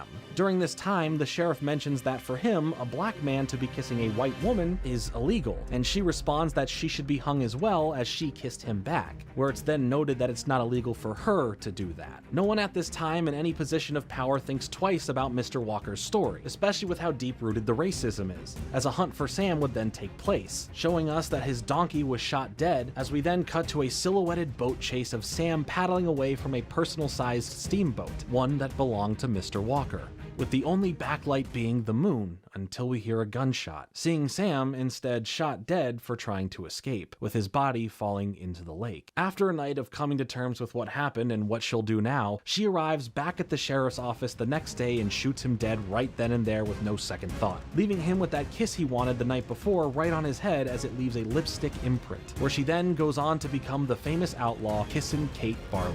The lipstick we found earlier, no doubt, was Kate's. Holes, starring Shia LaBeouf of Disney Channel's Even Stevens. I'm a Mac Daddy, you know, and I play armpit. This is all you jackasses got to show for it. After nothing is really found in the digging location, they all are ordered to go back to their own holes as the next day, one of the boys steals Mr. Sir's sunflower seeds. Then as he turns his truck back around after noticing that they're gone, Stanley takes the fall for all of them as the bag was poorly hidden in his hole last second. Without snitching, he gets pulled away with Mr. Sir and they head back to the warden's office, as they now have a conversation with her, and the warden seems to be playing more calm and quiet as tension starts to build. Mr. Sir is all proud that he is disciplining him, but mentions that he thinks he's just covering for one of the others. The warden starts talking about rattlesnakes and their venom being harmless in some ways, as it's mixed in with her nail polish. I guess just as a quirky, maybe evil person thing, but in reality, we do get this scene.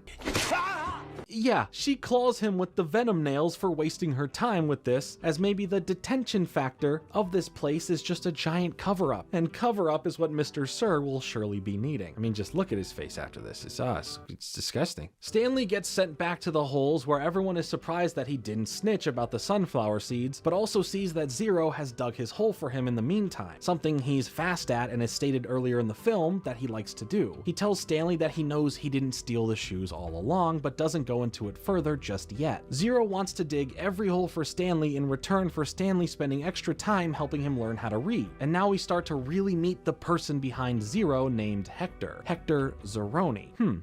Where have I heard that name before? Anyway, Hector wants to learn how to read in the efforts of helping him hire detectives to find his mother after he explains how one day she disappeared and he was left on his own, causing him to become homeless and fending for himself on the streets for some time. Back at the digging site, the other boys are pretty mad at Stanley for having Zero still dig his holes for him, but he's still somewhat participating regardless. The kids all start taking their comments too far as Zigzag pokes at Stanley too much, where even the counselor is encouraging Stanley to fight back at it. So the two of them get into a scuffle, but Hector jumps in and starts choking out Zigzag and not letting him go no matter what, taking it even further as the counselor gets scared about this and fires his gun in the air, stopping them. The warden and Mr. Sir pull up as the kids try to explain what happened, but the other kids end up snitching on Stanley, saying that he isn't digging his own holes, doing so even after he didn't rat them out or get anyone else in trouble just the other day. Hector gets pretty heated as the counselor picks on him some more for not being smart, thinking that Stanley teaching him to read is useless and a waste of time. So Hector gets handed a shovel from him to get back to work, but the comments go too far and he smacks him in the face with the shovel. So not only is Mr. Sir looking pretty rough with those gashes on his face, but now Pendanski's face has been flattened. Right after this, Hector goes running into the desert away from the camp, as the adults don't really chase after him,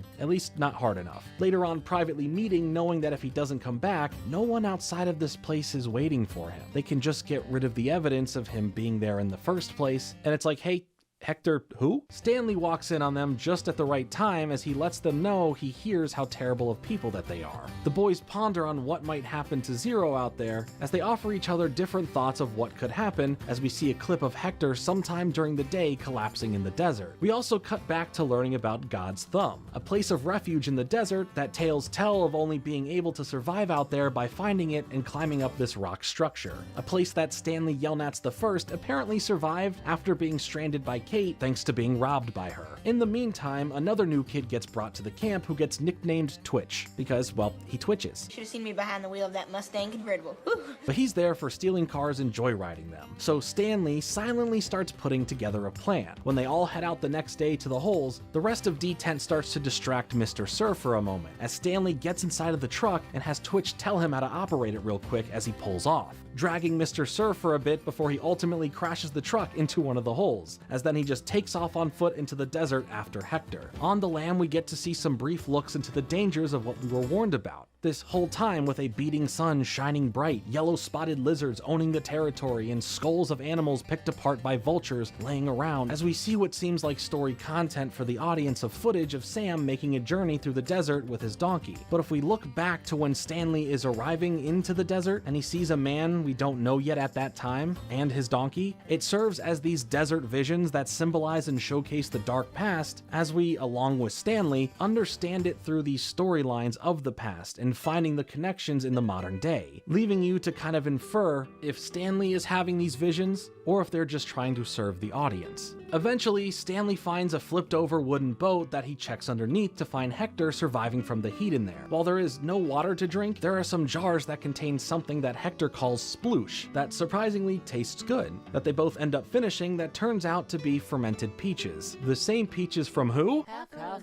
Correct, Catherine, from back in the day when she gave them to Sam. See, I told you they would be on the test and you passed with flying colors. When they get out from under the boat, seeing that it was called the Mary Lou, they notice a rock structure like no other in the distance, God's Thumb. So they make their way to it, while everyone back at camp champions Caveman as brave and really awesome for stealing the truck and heading out after Zero. But the climb up the mountain for God's Thumb isn't easy. First, when Hector was helping Stanley up with a shovel, it resulted in slicing both of his palms open, as well as Hector nearly fainting and falling off the mountain at one point and Stanley saving him. He decides then to carry Hector the rest of the way up God's Thumb as we hear audio from Madame Zeroni, who started the whole curse, reciting the promise to come back and bring her up the mountain for the water to strengthen up. Yes, if you couldn't tell from earlier, the Zeroni bloodline meets with the Yelnats once again as they mirror fulfilling that promise. My only complaint with this scene is that they really go out of their way to make it obvious what is happening. Rather than playing the scene without the audio to leave the viewer a chance to understand and take it all in, it would have felt more impactful this way rather than to layer in the obvious audio that explains this. And yes, at the top of the mountain, God's Thumb houses its own water source for them to drink from, quickly bringing Hector back to better health, as they also discover Sam's onion farm, nestled in its own sanctuary, as when they eat it, they instantly start feeling better. Remember, those onions have the power to cure anything. We see some symbolism referring to the curse being lifted, and the promise in a way of the Yelnats helping a Zeroni being completed. We immediately see this as when we cut back to the Yelnats' apartment, Stanley III finally figures out the perfect mixture to make his foot odor spray work, being the blend of none other than peaches and onions. How genuinely poetic. But it also will be more poetic shortly. Zero then mentions to Stanley that it was his fault that he's here, as he was the one who stole the shoes, not for value but for necessity of surviving in the streets, but got scared when the cops were after him, throwing them off a bridge and right onto Stanley for his troubles to start being at the wrong place at the wrong time, being the direct result of a Zeroni. Hector would eventually be arrested and sent here for stealing shoes from Payless. I guess he really did pay less. Stanley isn't mad though. He considers it destiny that it all happened, and when you connect every generational dot, yeah, their family bloodlines are intertwined in fate. Back at the camp, Stanley's attorney is there and not happy with the camp or how it's run at all when she's informed that Stanley just isn't there and now knows that something's up, being angry and promising to return with a court order to figure out everything that the camp is not telling her, and to a further extent find out more than she bargained for. Stanley, for some reason, was going to be released, but we don't know what is fully happening just yet. But these two here continue their shared moment of feeling at peace for once and enjoying that they found this place. Stanley also says he feels lucky and says let's dig one more hole, as we then get treated to one more flashback for Kissin' Kate, as this time Kate is sitting against the flipped over Mary Lou in the now dried up Green Lake as she is approached by an hallucination of Sam greeting her as what feels like a message from beyond, before then being approached by the man who started this, Mr. Walker, and his company, who used to be a former younger student of hers, which makes it even creepier. But they corner her with weapons drawn as she acts all nonchalant, not giving up the details of where she even buried all of the riches she's acquired over her outlaw spree, choosing to die with these secrets as her life feels at its end, grabbing a yellow-spotted lizard that crawled out from under the boat and taking a direct bite from it as she fades from our plane of existence, dying in the same spot Sam did. Stanley has this idea of the kiss, meaning it marks the spot, so the lipstick in that case representing the kiss, with him knowing now where to look, which was the original hole he dug and marked with a rock, which was where they didn't look during the group dig from before. And eventually, when looking, they end up hitting something that turns out to be a locked chest that they pull out, while at the same time the warden, Mr. Sir, and the counselor appear, but before they take it from the boys, a group of yellow-spotted lizards crawl out all over them, as well as the chest, in a stalemate of nothing happening for now as they just sit around. This whole thing is happening. It's just been amazing.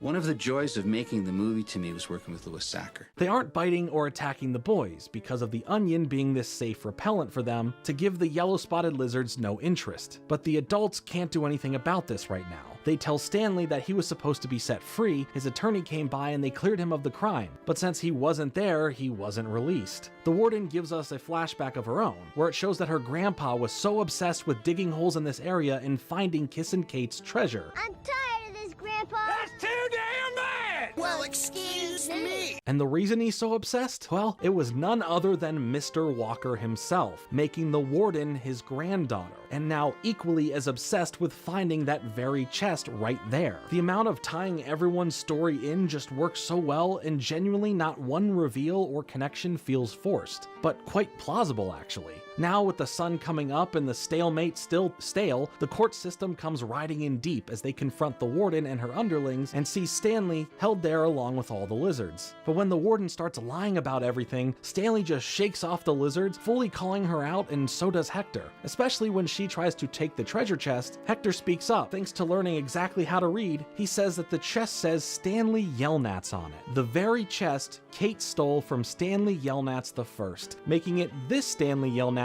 property now, which eats away at her. The law now gets jurisdiction over the camp and fully begins their investigation into what is happening here. Stanley says he won't go home though unless Hector comes with him. So as they agree to this, we find out some revealing truths, and that these three are all placed into custody, especially with Mr. Sir getting his name revealed as Marion, and that he was under probation and not allowed to own a gun, getting him in even more trouble. But for the endangerment of the kids and the unethical labor they were put through, they would all be in big trouble and the camp would be seized and shut down, with all of the campers being let go and set up with their own real counselors. But before we leave the camp, a miracle happened. It finally rained for the first time in forever and started drenching the dry land once more, as the most satisfying thing also happened, when the warden pleads one last time just to see what's in the chest, to fulfill her knowledge of just knowing it's real or not. Stanley denies her of that, leaving her treasure-hunting madness brain to rot in a cell somewhere. Now back at Stanley's apartment, free of being in that camp along with Hector there, they all together open the chest, and shoot, it's actually filled with crazy amounts of loot with treasures beyond their imagination that would be worth millions, as Stanley makes sure that whatever it equals out to, Hector is entitled to half of it, which they all agree to, of course. Pushing forward a little bit, we see a bus station where Hector did end up figuring things out to get the best investigators he could to find his mother as she arrives there, explaining that she's been lost from him just as much as he's been lost from her. In the end, we all see that the Yelnats and the Zeronis are now intertwined once again as neighbor and neighbor, living a better life with nicer houses that take care of their families and accommodate gatherings of friends coming over. All of the kids from D-Tent come over for this get-together, trading in sweating in the desert to playing in the pool instead. Clyde Livingston has made amends with both Stanley and Hector, and is even working with the families as he becomes the spokesperson for the foot odor spray Stanley Yelnats III would bring to the market, all coming together with the name Sploosh, bringing that combinations of peaches and onions representing Kate and Sam, with the name that Hector Zeroni came up with for the product invented by a Yelnats. It all connects them and represents them. It saves the Yelnats family from their financial issues post-curse, beyond just the treasure chest, and it builds Hector a legacy for him and his family,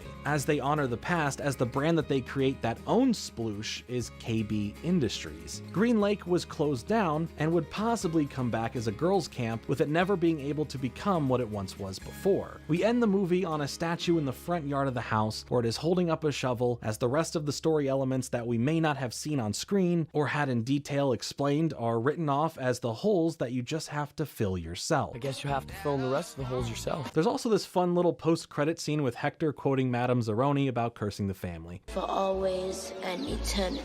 Just a little fun thing they tossed in the end. When it comes to this film, I absolutely loved it, and seeing just how well it holds up, not only from the performances in the film, but from a writing aspect, how interconnected and important the story constantly feels, is genuinely impressive. And of course, a lot of thanks to this goes to the book, but also for how the author was able to adapt and slightly tweak things to fit a less than 2-hour film is worth a lot of praise on its own. There are moments that could be fleshed out further, or some gaps that needed to be filled in, but they aren't crucial enough to ruin the movie, and heck, there's a book to read to do that in some aspects. While I wish some of the story's mysteries as they were getting resolved weren't as obvious visually and audibly through the editing, there was a significant level of pacing out each each part that would open up more of the missing information, with constant things happening at first that make you go, well, why did that happen? Only to later get some more context to why that thing happened, and even later context to it that connects it all to something else. Back in the day, and by that I mean 2003, the film ended up performing fairly well, earning $71.4 million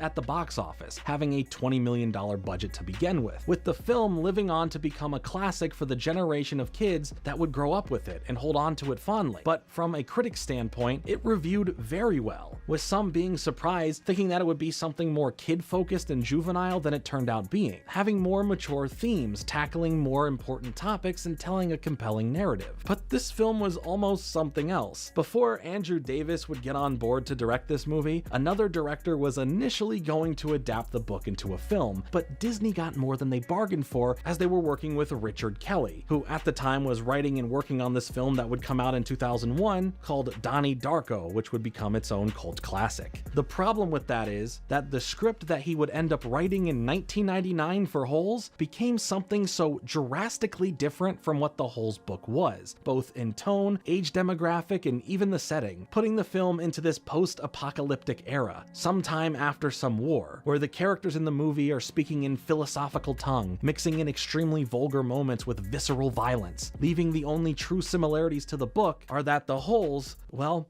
they will be dug. The full script can be easily found online now, as Richard Kelly himself even tweeted it out back in 2016, so I implore you to deep dive the script if you have any interest in seeing the what could have been if Disney didn't take Richard off the project, because oh boy, it sure is not the same movie we have here. Since the film, Shia LaBeouf has stated many years later that he doesn't think the film is bad, but he's not too proud of it, saying he thinks it's just okay. Cleo Thomas, who played Hector, is in the mixture of the current entertainment medium and Hollywood, still acting in some projects, but also being a musician and a YouTuber, complete with a whole online personality and brand, integrated in spaces like the gaming side of things. All of the D-Tent boys worked together in writing and performing the song Dig It for the movie, which was used heavily for the marketing, especially on Disney Channel. And hey, shout out to the crew that had to dig somewhere around 400 real holes for this film. I hope you were all well compensated. It all just seemed like such a great effort putting this whole production together. Having Lewis being involved to bring in the creator of the story made it feel that much more authentic to what he originally wrote. It surely wasn't the easiest shoot, with long summer days filming in the heat, with Cleo even getting a heat rash at one point, and for Shia, he was double busy filming for this and the final season of Even Stevens. It just turned into a labor of love, with legacy actors wanting to actively be a part of this story, kid actors who put in great performances, and a director proving that he's not just an action filmmaker. While Cleo has noted that he'd love to be in a whole sequel movie where it focuses on the way the characters have used their riches over the years, because, well, who wouldn't want to get work? There technically is a sequel to Holes, the book, kind of.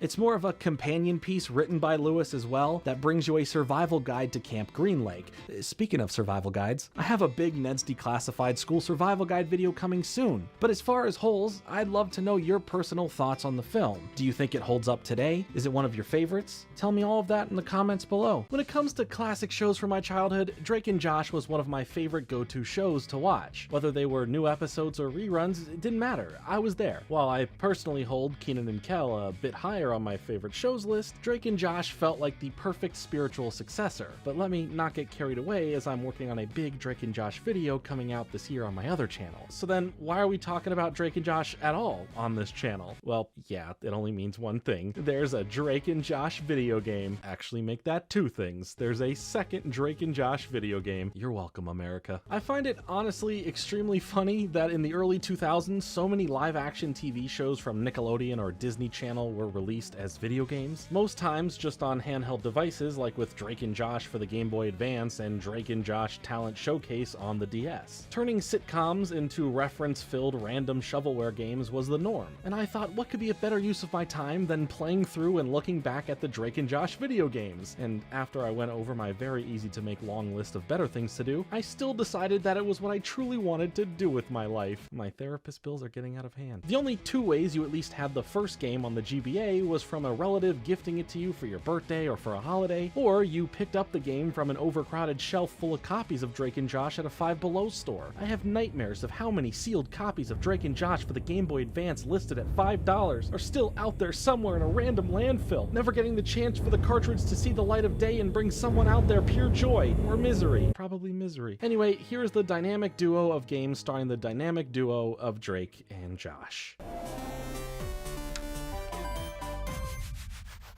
So how the heck do you turn a teen sitcom into a video game? It's simple. You don't. But if you do, is Drake and Josh the prime example of what to do? I guess we shall find out today. First, let's start with the Game Boy Advance game simply titled The Name of the Show. Created by Artificial Mind and Movement, aka A2M, aka now known as Behavior Interactive, and published by THQ, Drake and Josh was released on the Game Boy Advance on March 13th, 2007. A very late release for the console, with the DS already being in full swing for a couple of years. So you'd think that with the Game Boy Advance being around for so long at this point, these late stage releases should be pushing the power of what the GBA can do. And when you turn on the game, you are greeted by Drake and Josh, but as these stylized floating head 2D drawn avatars. Who would even want to be greeted by just a PNG floating head that is a cartoony version of a real life person? Huh. Beats me.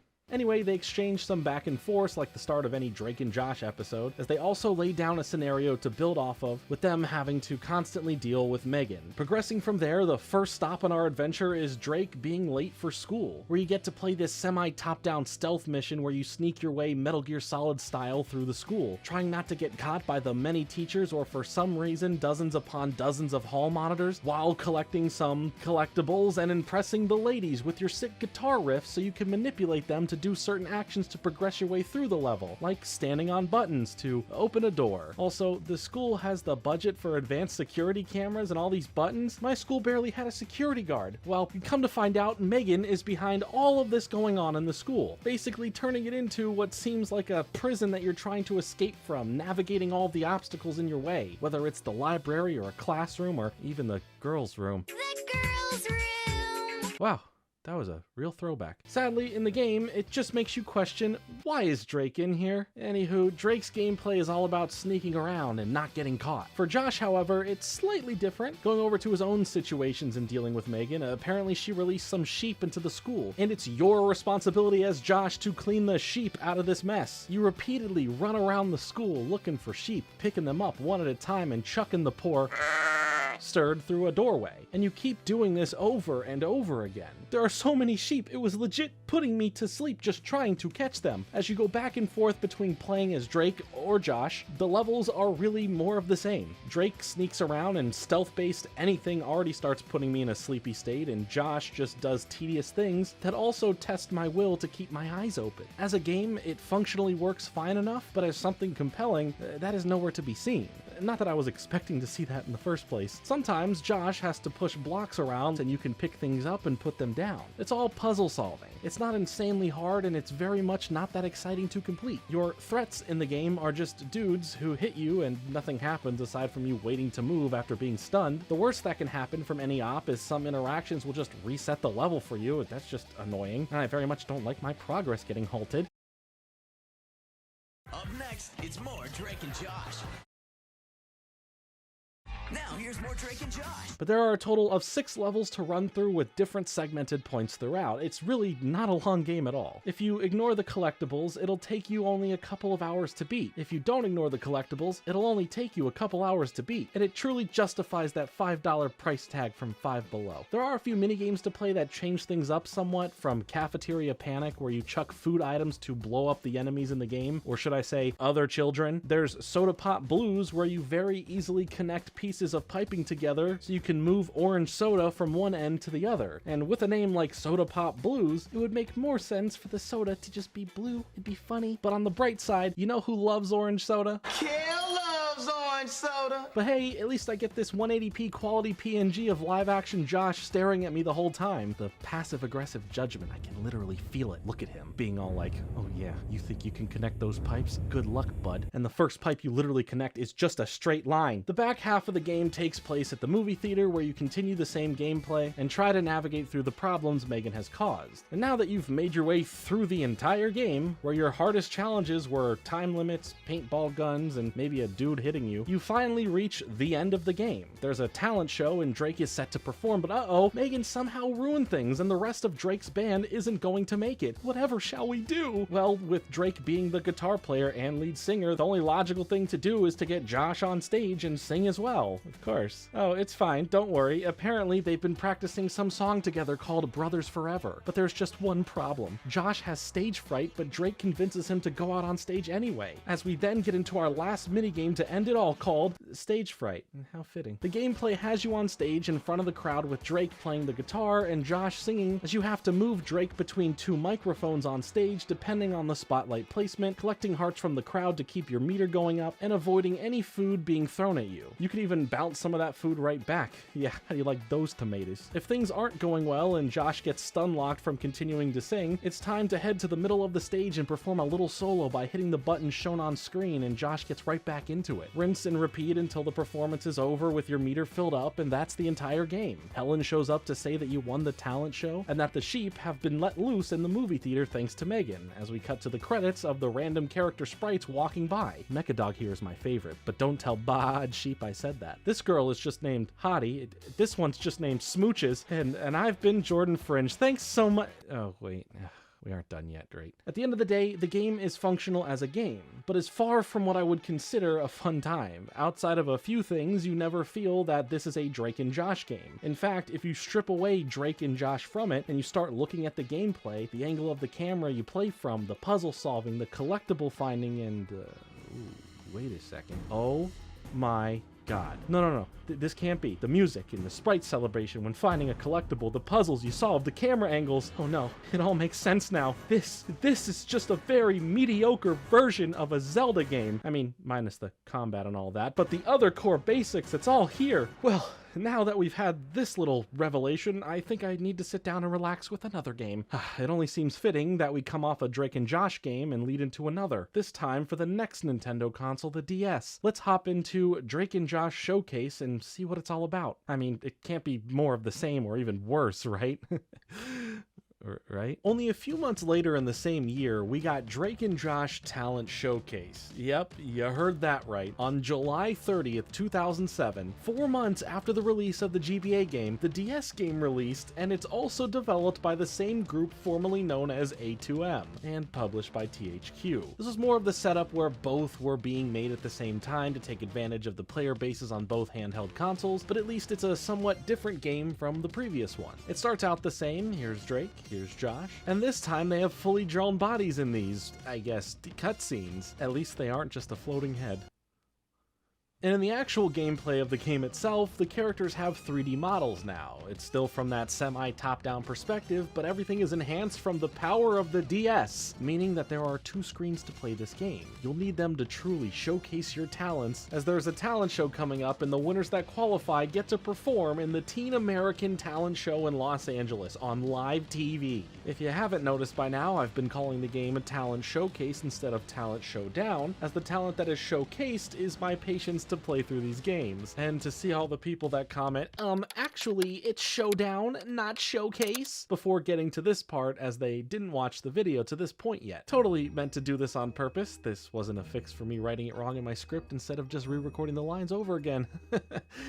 I'd never do that. Anyway, Talent Showdown focuses on the brothers each wanting to perform in the talent show. Drake performing his music with his band, and Josh performing his magic. So far, these things seem on brand.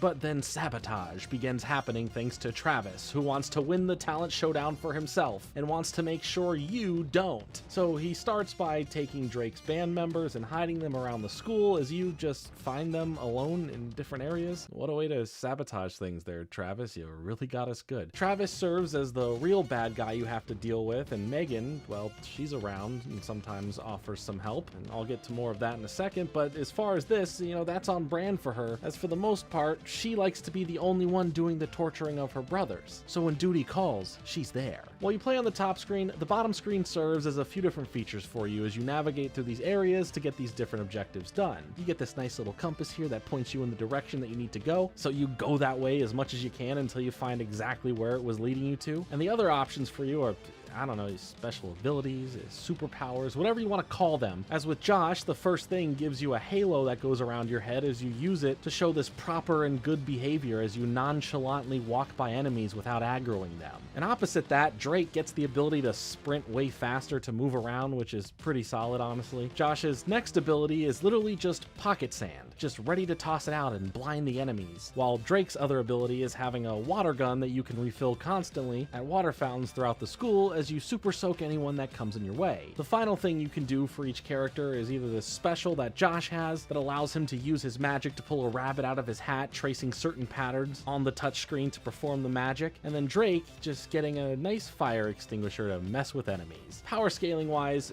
Drake clearly has a better loadout, and since you have the ability to swap between the characters on the fly here, you'd probably find yourself playing as Drake more often to get through this game outside of using the compass feature, which is exclusive to Josh, so you'll still need to swap back here and there to get between the areas of the school and other locations that you'll need to go through. Up next, more Drake and Josh.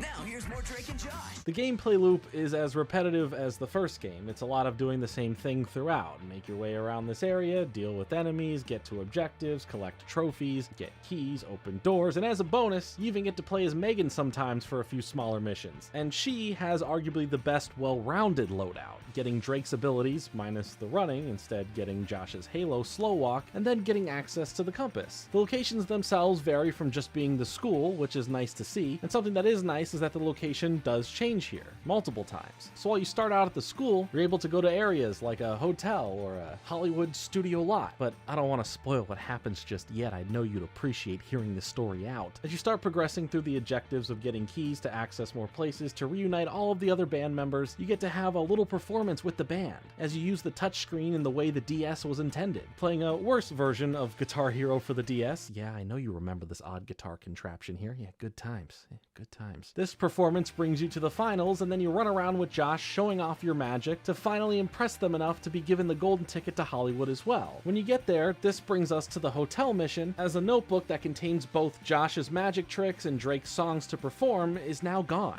Josh also has this other rival side thing with a character named Jesse who claims is stealing his tricks, and so now when the notebook is missing, he claims that Travis and Jesse stole it, so now they must sneak around a hotel, break into rooms, get the notebook back as it is conveniently scattered into pages all around the hotel, and you now need to go and collect them all. But once you do, it's time to perform another song as practice for the big show, as we're then brought to the studio lot for the live show. But Drake and Josh are lost and need to make it to the right area to perform on the show while avoiding fans, but not your fans, fans of the hit in-universe show Drew and Jerry, which, wow, wait, I kind of love that reference from the show, and it clues us into how big that whole situation turned out for the look-alike replacements of one another. Regardless, you try and find a way off that set, you help an actress find her costume, you find some more keys, you end up on a kids show set and then a western set, you play a country song, and eventually you make it to the talent show set. But Travis has already performed and is causing some issues like emptying the hydraulic machines of water, and it's up to Drake and Josh to help the production crew to fill them back up, including fixing the generators, and you rinse and repeat this a few times as you sit there and wonder why you're playing mechanic instead of, let me see,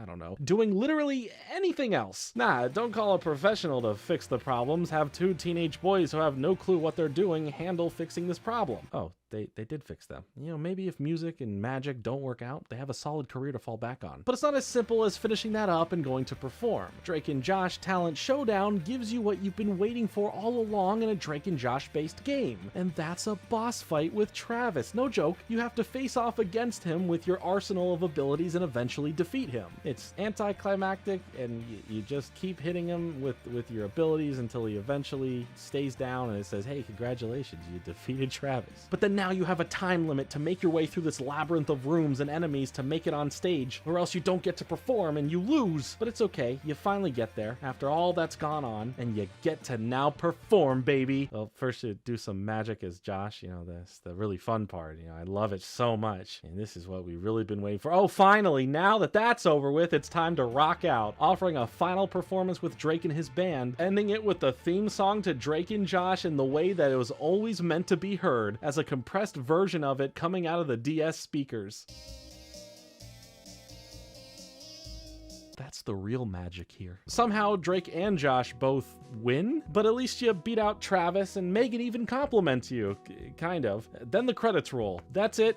That's the game. Thanks for playing. You move around areas, complete objectives, avoid, attack, or get attacked by enemies who just kind of hold your arm as you tussle it away. It's just all extremely easy. It's not a long game, just like the GBA one, and it feels more like a time waster than something that made me feel like my time was used correctly. The references and some of the character dialogue was decent, but really there is nothing here. Overall, both games suffer from being boring, at least for me. I'm not going to speak for you. They aren't challenging in any way, which isn't necessarily a problem, but when every other part of the game feels extremely lackluster, at least being somewhat difficult to get through would have made it more interesting. Regardless of playing it now as an adult or if I played it back then when I was a kid, I still would have felt the same way. I know that because I was one of the people who bought it for $5 at Five Below, at least the first game. These little tie-in games never really have any focus on what source material they come from, but I will give the second game a bit of credit for having more references and some good callbacks for fans of the show. Outside of that, the game exists, and that's their greatest achievement. Wait, scratch that. The amount of sealed copies of the GBA game at Five Below across all of the locations could probably equal out to filling up the square footage of an entire Five Below store, and that is the true talent showcase showdown. Dang it, never mind. Anyway, what have we learned today? We answered the question if Drake and Josh was a good example of a sitcom being turned into a video game, where the answer is clearly no. But we also learned to have a little bit of fun playing less than stellar cash grabs. At least I had a few good laughs playing through the games and then making this video, and hopefully you got to experience why I have a therapist, and maybe had a couple of laughs yourself. Wait, remember Sonic X? It was the early 2000s attempt at making a new Sonic cartoon, as the blue blur was essentially getting remarketed in a new way, as were most things at the start of the century. If you are familiar with the Spawncast, a gaming news and discussion podcast live here on YouTube, you know I like to make jokes and poke light fun at the Sonic video game franchise, but there was a point in time where I was heavily invested in the Sonic franchise, from the games to merchandise and to the anime.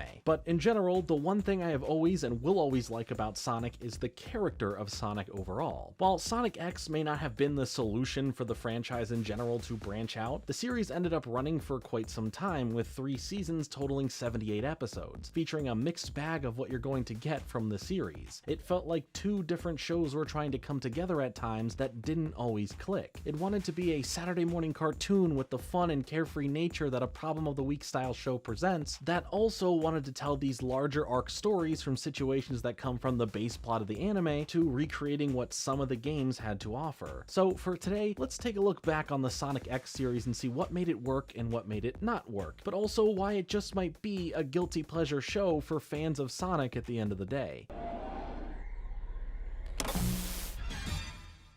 Originally, Sonic X came out in Japan before it made its way here, where I first saw it on the Fox box. Yuji Naka, who at the time served as the head of Sonic Team, the name of the developers for the Sonic video games, would become the executive producer for the anime. His vision for Sonic X would be to help bring the popularity of Sonic to newer heights, believing that the anime, the merchandise, and the video games coming out could really put Sonic up there against the massive juggernaut that Pokemon had already become at the time. 2003 was dubbed Sonic Year internally for the full-on tactics used to build out the Sonic franchise, wanting the newer generation of gamers who are playing on the Game Boy Advance or current home consoles to be introduced to Sonic across the board. I guess the real question here is, was all of this branching out going to truly be worth it for the franchise? It's safe to say that on the gaming side of things, we had some of the most memorable entries into the Sonic franchise outside of the core original games that came before it. At the end of the 90s and the start of the 2000s, Sonic offered an onslaught of new Sonic games: Sonic Advance 1, 2, and 3, Sonic Adventure 1 and 2, Sonic Heroes, and more. There always was representation in gaming form for the series, and this new anime would serve in the aid of brand recognition among many other things. But in a roundabout way, the games would in turn influence the anime,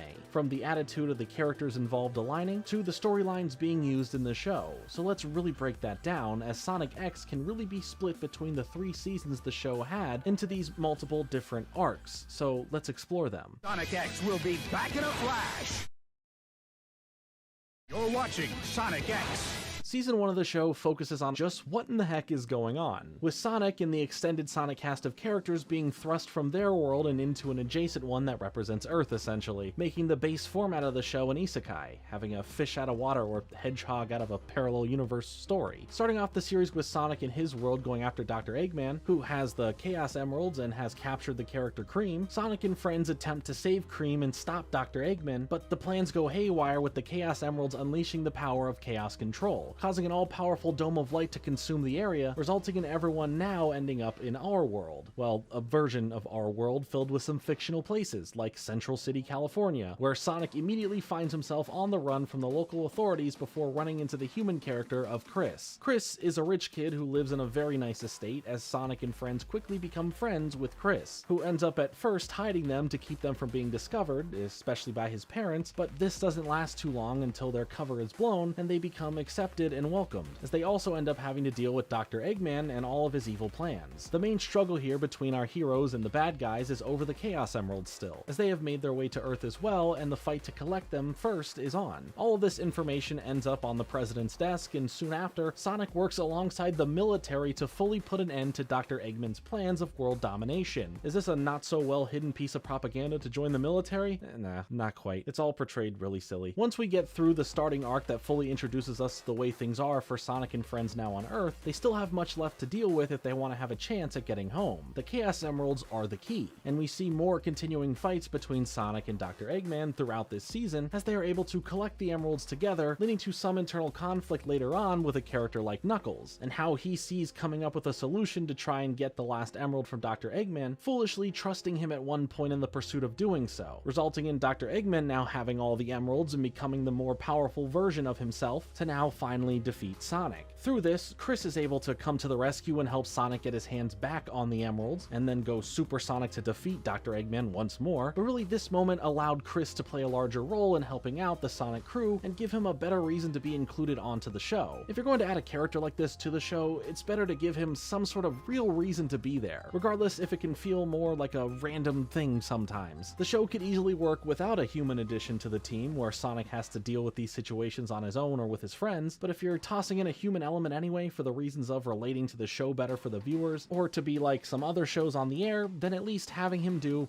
well, anything I guess is good to see, and this is something that will progress more throughout the series since the human element of the show isn't really going anywhere. After this whole bit of getting the emeralds back and defeating Dr. Eggman again, Sonic and friends attempt to return home with the Chaos Control power, but it doesn't work in doing just that. Instead, it brings to Earth parts of their world and more mysteries to figure out in the next season. Season 1 really is just this mixed match series that does deal with the Chaos Emeralds and Dr. Eggman, but it quickly turns further into the Saturday morning cartoon that it is, featuring a wide array of episodes that are nonsensical, random, and honestly chaotic sometimes due to their plot structures. But I think that's why it oddly works here and there. I wouldn't call it great, but the ridiculousness and absurdity of it all do make for some fun one-off episodes. But don't get me wrong, there are plenty of episodes that are just, not great. Chris often feels like a throwaway character to give us this human vessel, and for the most part he is, but sometimes we do get a little bit more character for him. A character that does have his own life going on outside of being there for Sonic and whatever else is happening. He has his own group of friends that get some screen time, Danny, Francis, and Helen, and they do aid in adding more depth to Chris's character overall, but among this character of friends, one of them gets more of a focus to stand out, and that's Helen, a character bound to a wheelchair who doesn't let that define her. She has wants and dreams, and even Sonic ends up helping her achieve one of them in a very heartwarming episode, allowing us to see how Sonic bonds with the other human characters as well. It's a great moment of character building and world building that we don't get to see a lot throughout the series, especially with what can be deemed as a side character. That being said, the human characters in the show end up being the least interesting part of the series, but that's understandable when the show should be more focused on Sonic and his allies from their homeworld. Sadly, Knuckles, Cream, Amy, Tails, they all feel like they're playing second fiddle when it comes to more screen time for characters like the President or Chris's family. And while those other characters do get some nice moments that make for some good laughs or to drive the plot to be way more crazy than it needed to be, there should have been at least a bit more focus on Sonic's pals, as all that left a lot to be desired, especially in the first season. And this one feels hit or miss with a lot of Sonic fans, or when just speaking about those who watch the show in general. There are bright spots in season 1, but there are a lot of downsides to it as well. But what about where it goes from here? Sonic 2 is where the video game influence comes into play thanks to the adventure Adventure games, where the first bit of the season follows the plot of Sonic Adventure 1, but in a much more condensed way. This brings in Dr. Eggman's return, as he ends up finding out about Chaos, this embodiment of power and destruction that feeds on the power of the Chaos Emeralds. To set this power free, Dr. Eggman blasts apart the Master Emerald that held Chaos at bay, scattering the pieces of the Master Emerald, giving Knuckles a side mission to find those pieces, while he also learns a bit about his past. Chaos, though, much like the actual word, is a character that can't really be controlled, going on its own to collect the emeralds and become the most powerful version of Chaos it can become, destroying a whole city, surprisingly harming 0 people by doing so, but it's a cartoon and a 4Kids dub, so what did you expect? Thanks to Sonic having a really fun battle as Super Sonic against Chaos to defeat him, and the help from a character named Tikal, who originally contained Chaos in the Master Emerald along with her own spirit a long time ago, and was now released when Chaos was, they are able to once again contain Chaos within the Master Emerald, along with Tikal's spirit once more. As quickly as that was ran through, we right away jump into the story elements of Sonic Adventure 2, where Shadow the Hedgehog is introduced into the series thanks to Dr. Eggman, and now Shadow's evil doings are being mistaken for Sonic doing them because they see these 2 completely different hedgehogs and think, oh yeah, that's the same person. Haunted by these visions of a woman named Maria whose life was lost due to humans, Shadow is blinded by revenge on the human race, helping Dr. Eggman activate the Eclipse Cannon, a weapon with the power to blow up Earth, but instead is used here by the powers of the Emeralds to blow up half of the moon in a show of force. And things only get worse for Sonic and friends here when they try to go and confront Dr. Eggman. But with all of the Emeralds in the same vicinity now, at this space colony arc, it automates another program unbeknownst to Dr. Eggman set to collide the arc with Earth itself. Now, Dr. Eggman's threats of world domination would be no more if there is no more world to dominate, so good guys and bad have to work together. Chris comes in clutch once again, having time with Shadow to help him fully remember his past and what happened, seeing that Maria in the end never wanted him to seek out this revenge, and plans to now help out the others in stopping Doomsday from happening. In the pursuit of trying to stop this, a giant lizard creature stands in their way, with Sonic and Shadow entering into their super modes to go off and defeat it, as well as finding the solution to stop the arc from colliding with Earth that would end up taking the life of Shadow. This was easily the best told part of the season and really gave Shadow a thoughtful retelling of his backstory with Maria before he went all Shadow the Hedgehog video game on the world. The problems with Season 2 really boil down to rushing certain story elements of the games. Now, it's not all bad, it's a nice way to adapt certain aspects and create a more clear narrative structure that would work better in this medium. It's just that certain moments from the game itself that do get touched on and get a less than great emphasis put on them, making their impact less interesting or meaningful compared to the games themselves, put a damper on telling them in the first place. Specifically, E102 Gamma's arc, which tells us the story of a robot that discovers compassion through a bird named Lily, disturbing imagery of robots being torn apart and the animals trapped inside these machines being painfully rebuilt, as well as Amy's kindness in helping Gamma see that they are good, ending on Gamma rebelling against Dr. Eggman and all that he has done to the machines like him, making the ultimate sacrifice in the end, giving up its robot life to set free the birds inside the other robots and its own. If that sounds like a rushed explanation of it all, along with the whole birds inside the robots thing, that's because it's rushed here compared to the game's telling of Gamma. But on that same breath, the detail and amount of time that the season spends on Shadow feels much richer, not being afraid to dig into the complexities that come with the character and his past with Maria, causing him to initially be this powerful villain-like character, but have this realization that turns him to sacrificing his life and becoming a hero. It's filled with great character depth and detailed emotions that translate extremely well from the video game version of the story itself. So I guess this balance here is really wishing that the show's take on Sonic Adventure 1 was as thorough as the show's take on Sonic Adventure 2 when it came to the characters themselves. But that's not even where Season 2 of the show ends, as they begin to adapt other elements from other Sonic games and bring the series back to more of what the first season offered. Sonic X will be back in a flash.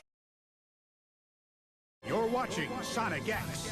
Continuing from the moon itself now being destroyed, Dr. Eggman began repairing it to make up for all the evil that he has done thus far, and even comes up with a solution when this new version of the moon created keeps the moon in front of the sun, with the solution being these sunshine balls that produce artificial sunlight. The public is happy, but Sonic thinks something is fishy, as he discovers that the sunshine balls are really a way to brainwash people into his worshipping, as the people now become mad at Sonic for stopping this until he reveals what Dr. Eggman was really currently doing, sending him to jail after this was exposed. This also brings in more characters like the Chaotix crew to the series. The next bit of story the show takes inspirations from is the Game Boy Advance game Sonic Battle, as we get introduced to a robot named ML, as Cream and her Chow Cheese end up helping this little bot out. And then this brings us to a tournament arc that many anime have. After Dr. Eggman escapes from jail, the tournament itself is in the hopes of winning the Red Chaos Emerald, as every character, human, robot, or animal I guess, is allowed to enter and duke it out to become the winner, which Emerald ends up being the powerful little robot who could, but since he originates from being one of Dr. Eggman's robots, the power of the Emerald reverts his programming to being a Dr. Eggman loyalist, causing him to start attacking the city with the others trying to stop him, ending with the closest friends he has made, Cream and Cheese, having to be the ones to defeat him for good after he couldn't be reasoned with to stop what he is doing. After this, we get the wrap-up part of the season where we get to see some more battles with Dr. Eggman, and then we get into the holy crap, what in the space-time continuum is happening moment, where both Sonic's homeworld planet and Earth are coming together somehow, with the result of them doing so leading to devastating consequences that would freeze both of the planets. To stop this, Sonic and his friends need to return home, and they successfully come up with a way to do so, but not for Sonic, who is left on Earth with Chris after Chris's struggles of being alone get fully realized here between the two characters. As they go off on a much more somber journey together, Chris tries to work through his feelings of being lonely before Sonic came around, and feels like he will feel the same after he leaves. I guess that his friend group, his family, butler, maid, all of them aren't there for him or something, but despite that, this is how he overall feels. In a more touching moment in the series, Sonic says that he will always be there for him as the two of them cry while Sonic ends up leaving Chris. We now finish things off on Sonic's home planet where Dr. Eggman is still up to his evil ways, but in the nick of time, Sonic comes back to stand up to him along with all of his allies to defeat him once again, as we get a teaser look into the future where Chris, now older, is working on a project that would allow him to make his way to Sonic's world, giving us some more time with Chris and his friends more grown up as Chris looks back on his time with Sonic, ending the season. Chris's story overall doesn't add much to anything. His arc in the series doesn't feel as emotionally impactful as they seem to display it in his final moments with Sonic this season. I feel the problems with Sonic 2 really stem from the back half, where the show follows the mold of the first season with smaller arcs, but allows for more playful moments of the IP. It splits its focus from a more clear-cut narrative with the Adventure 1 and 2 storylines to a less focused timeline of events that follow. I will say, compared to Season 1, Season 2 has way more highs than lows, especially with the way they handled the Adventure 2 storyline, and honestly, I am fine with the back half stuff as well, but together, it feels like two different shows. And with how big of a cast of characters there are by the end of the season, it rarely felt that any of them got their time to shine moment, or felt like they earned any emotional payoffs like with Chris's story. But that all felt like an ending, right? We know we have another season to cover, but Season 2 wrapped up the overall conclusion. So then, what happened? Well, the show was popular, but just not as popular in the Japanese market, but for markets like North America, Europe, and the Middle East, there was a higher demand to keep the show going, making Season 3 pretty much exclusive outside of Japan until 2022, when it will be finally aired on TV there. So yes, Sonic 3 came from more being wanted, and with that demand, those markets sure got more of the Sonic X that they needed, regardless if Season 2 has what seems like a pretty significant finite ending. But forget all that you know about what has come before, as this season gets a bit wild, and potentially produces a season that you may find constantly better as a whole than the previous two. Sonic is dealing with a threat called Dark Oak while he is in supersonic form, but to stop this altercation from getting worse, with the power that this being has, Sonic sends out the Chaos Emeralds all around the galaxy, and gets away from the battle in general. A new character named Cosmo ends up crashing onto Sonic's planet, as she was in search of the one who can harness the power of the emeralds, as Dark Oak and his army called the Metarex steal the planet egg from Sonic's planet, causing the planet to begin dying with the new goal of re-finding the emeralds to defeat this new enemy. I mean, I get why Sonic tossed out the emeralds like that, but needing them right away again just seems like a cop-out way to have them be searched for once more. Revisiting 18-year-old Chris, who finally figures out how to get to Sonic's world, he enters through the portal to see that he has become his 12-year-old self again, with the time difference on how Sonic's planet works versus Earth, which caused only 6 months to go by for Sonic while it's been 6 years for Chris. This,